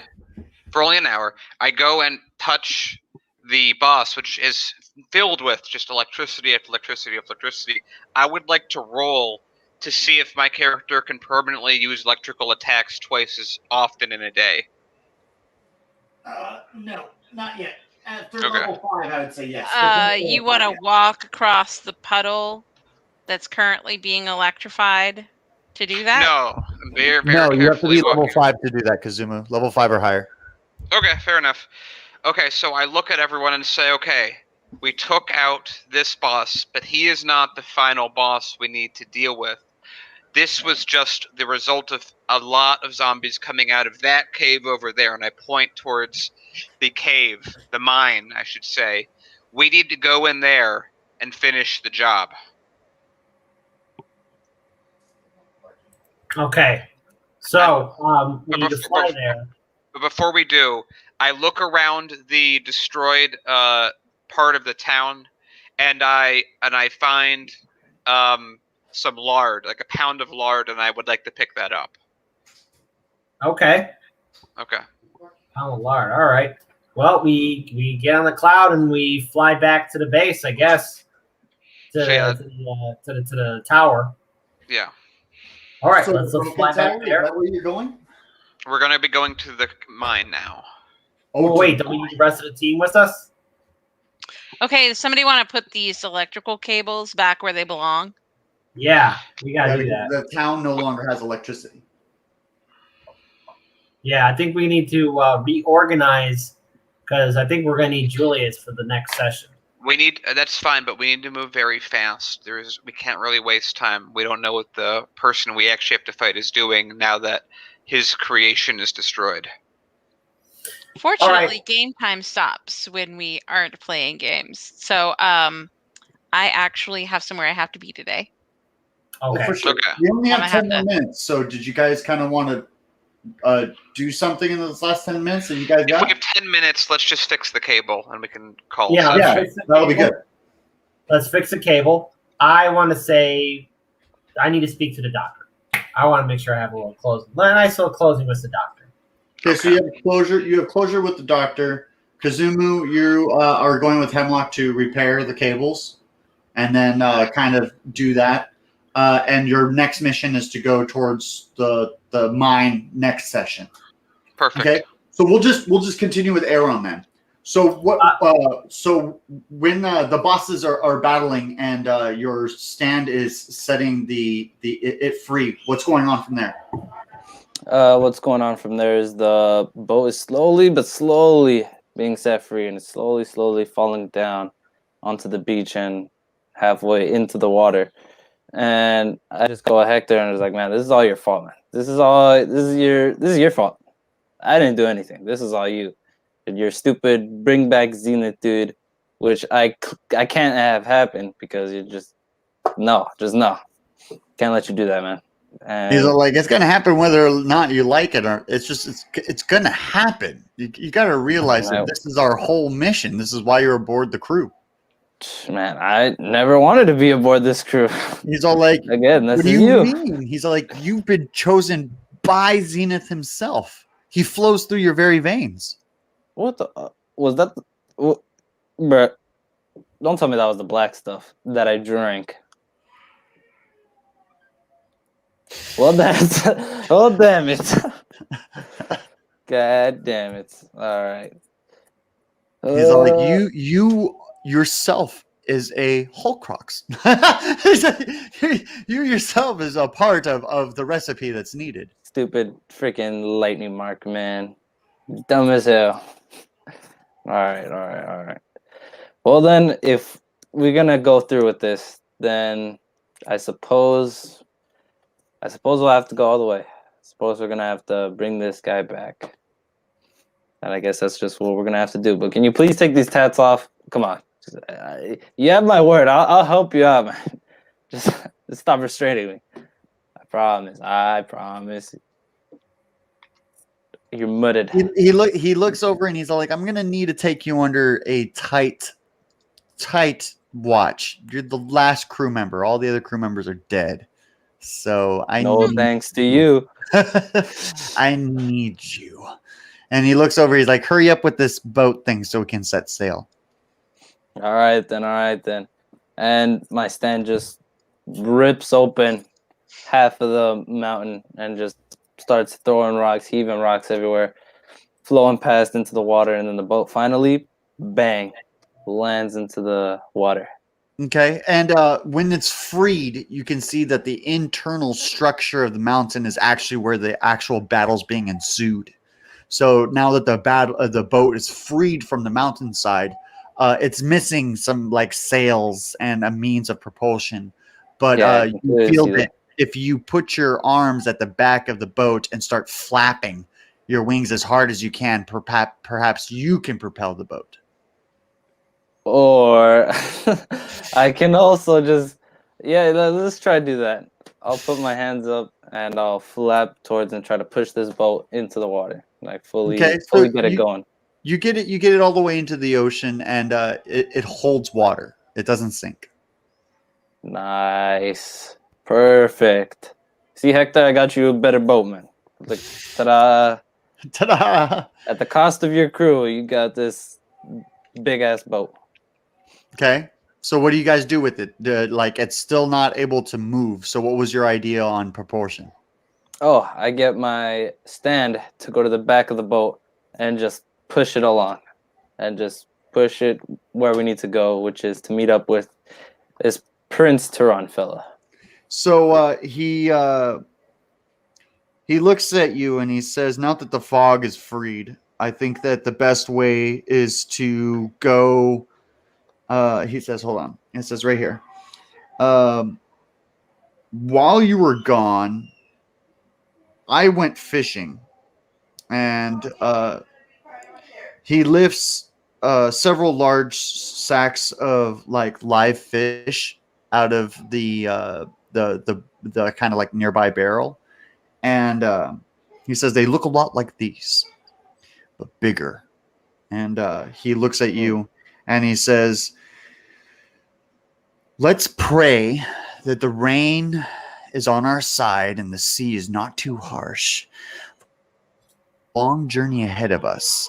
And if we want to survive on this open ocean towards the incoming island that we need to head towards, we're going to need to find fish 3 times bigger than this to feed us along the way. The journey to the next island is a 50-day journey. And you're going to be sailing across open ocean. So you're going to be on a whole new journey. You're going to be fishing for fish. You're going to be just you. You're going to be the only crew member. and the Stan and Hector on your way to the Sun-Swallowed Islands. And when you arrive, it's gonna be hell to pay for Prince Turin, because that guy literally had it out for you and now for Hector. So it's gonna be some intensity. And then as far as the Mercury creatures, when you guys set sail with your stand, you can see that the Mercury creatures are standing on the shoreline staring out at you. So they're This is terrible. This is gonna go terribly. So we'll conclude our session at that. Everybody's got somewhere to be and somewhere to go. So let's just conclude this up right here. Give me just a few seconds. Thank you, everybody, for coming in for another exciting adventure through Whitefell. We joined Suto, Aaron, Kazumu, and Hemlock as they just mashed through so much during this journey today. It's unbelievable. But I hope you guys join us next Saturday live, of course, the same time as usual, as we kind of continue our great adventure through Whitefell. Thank you so much for stopping by.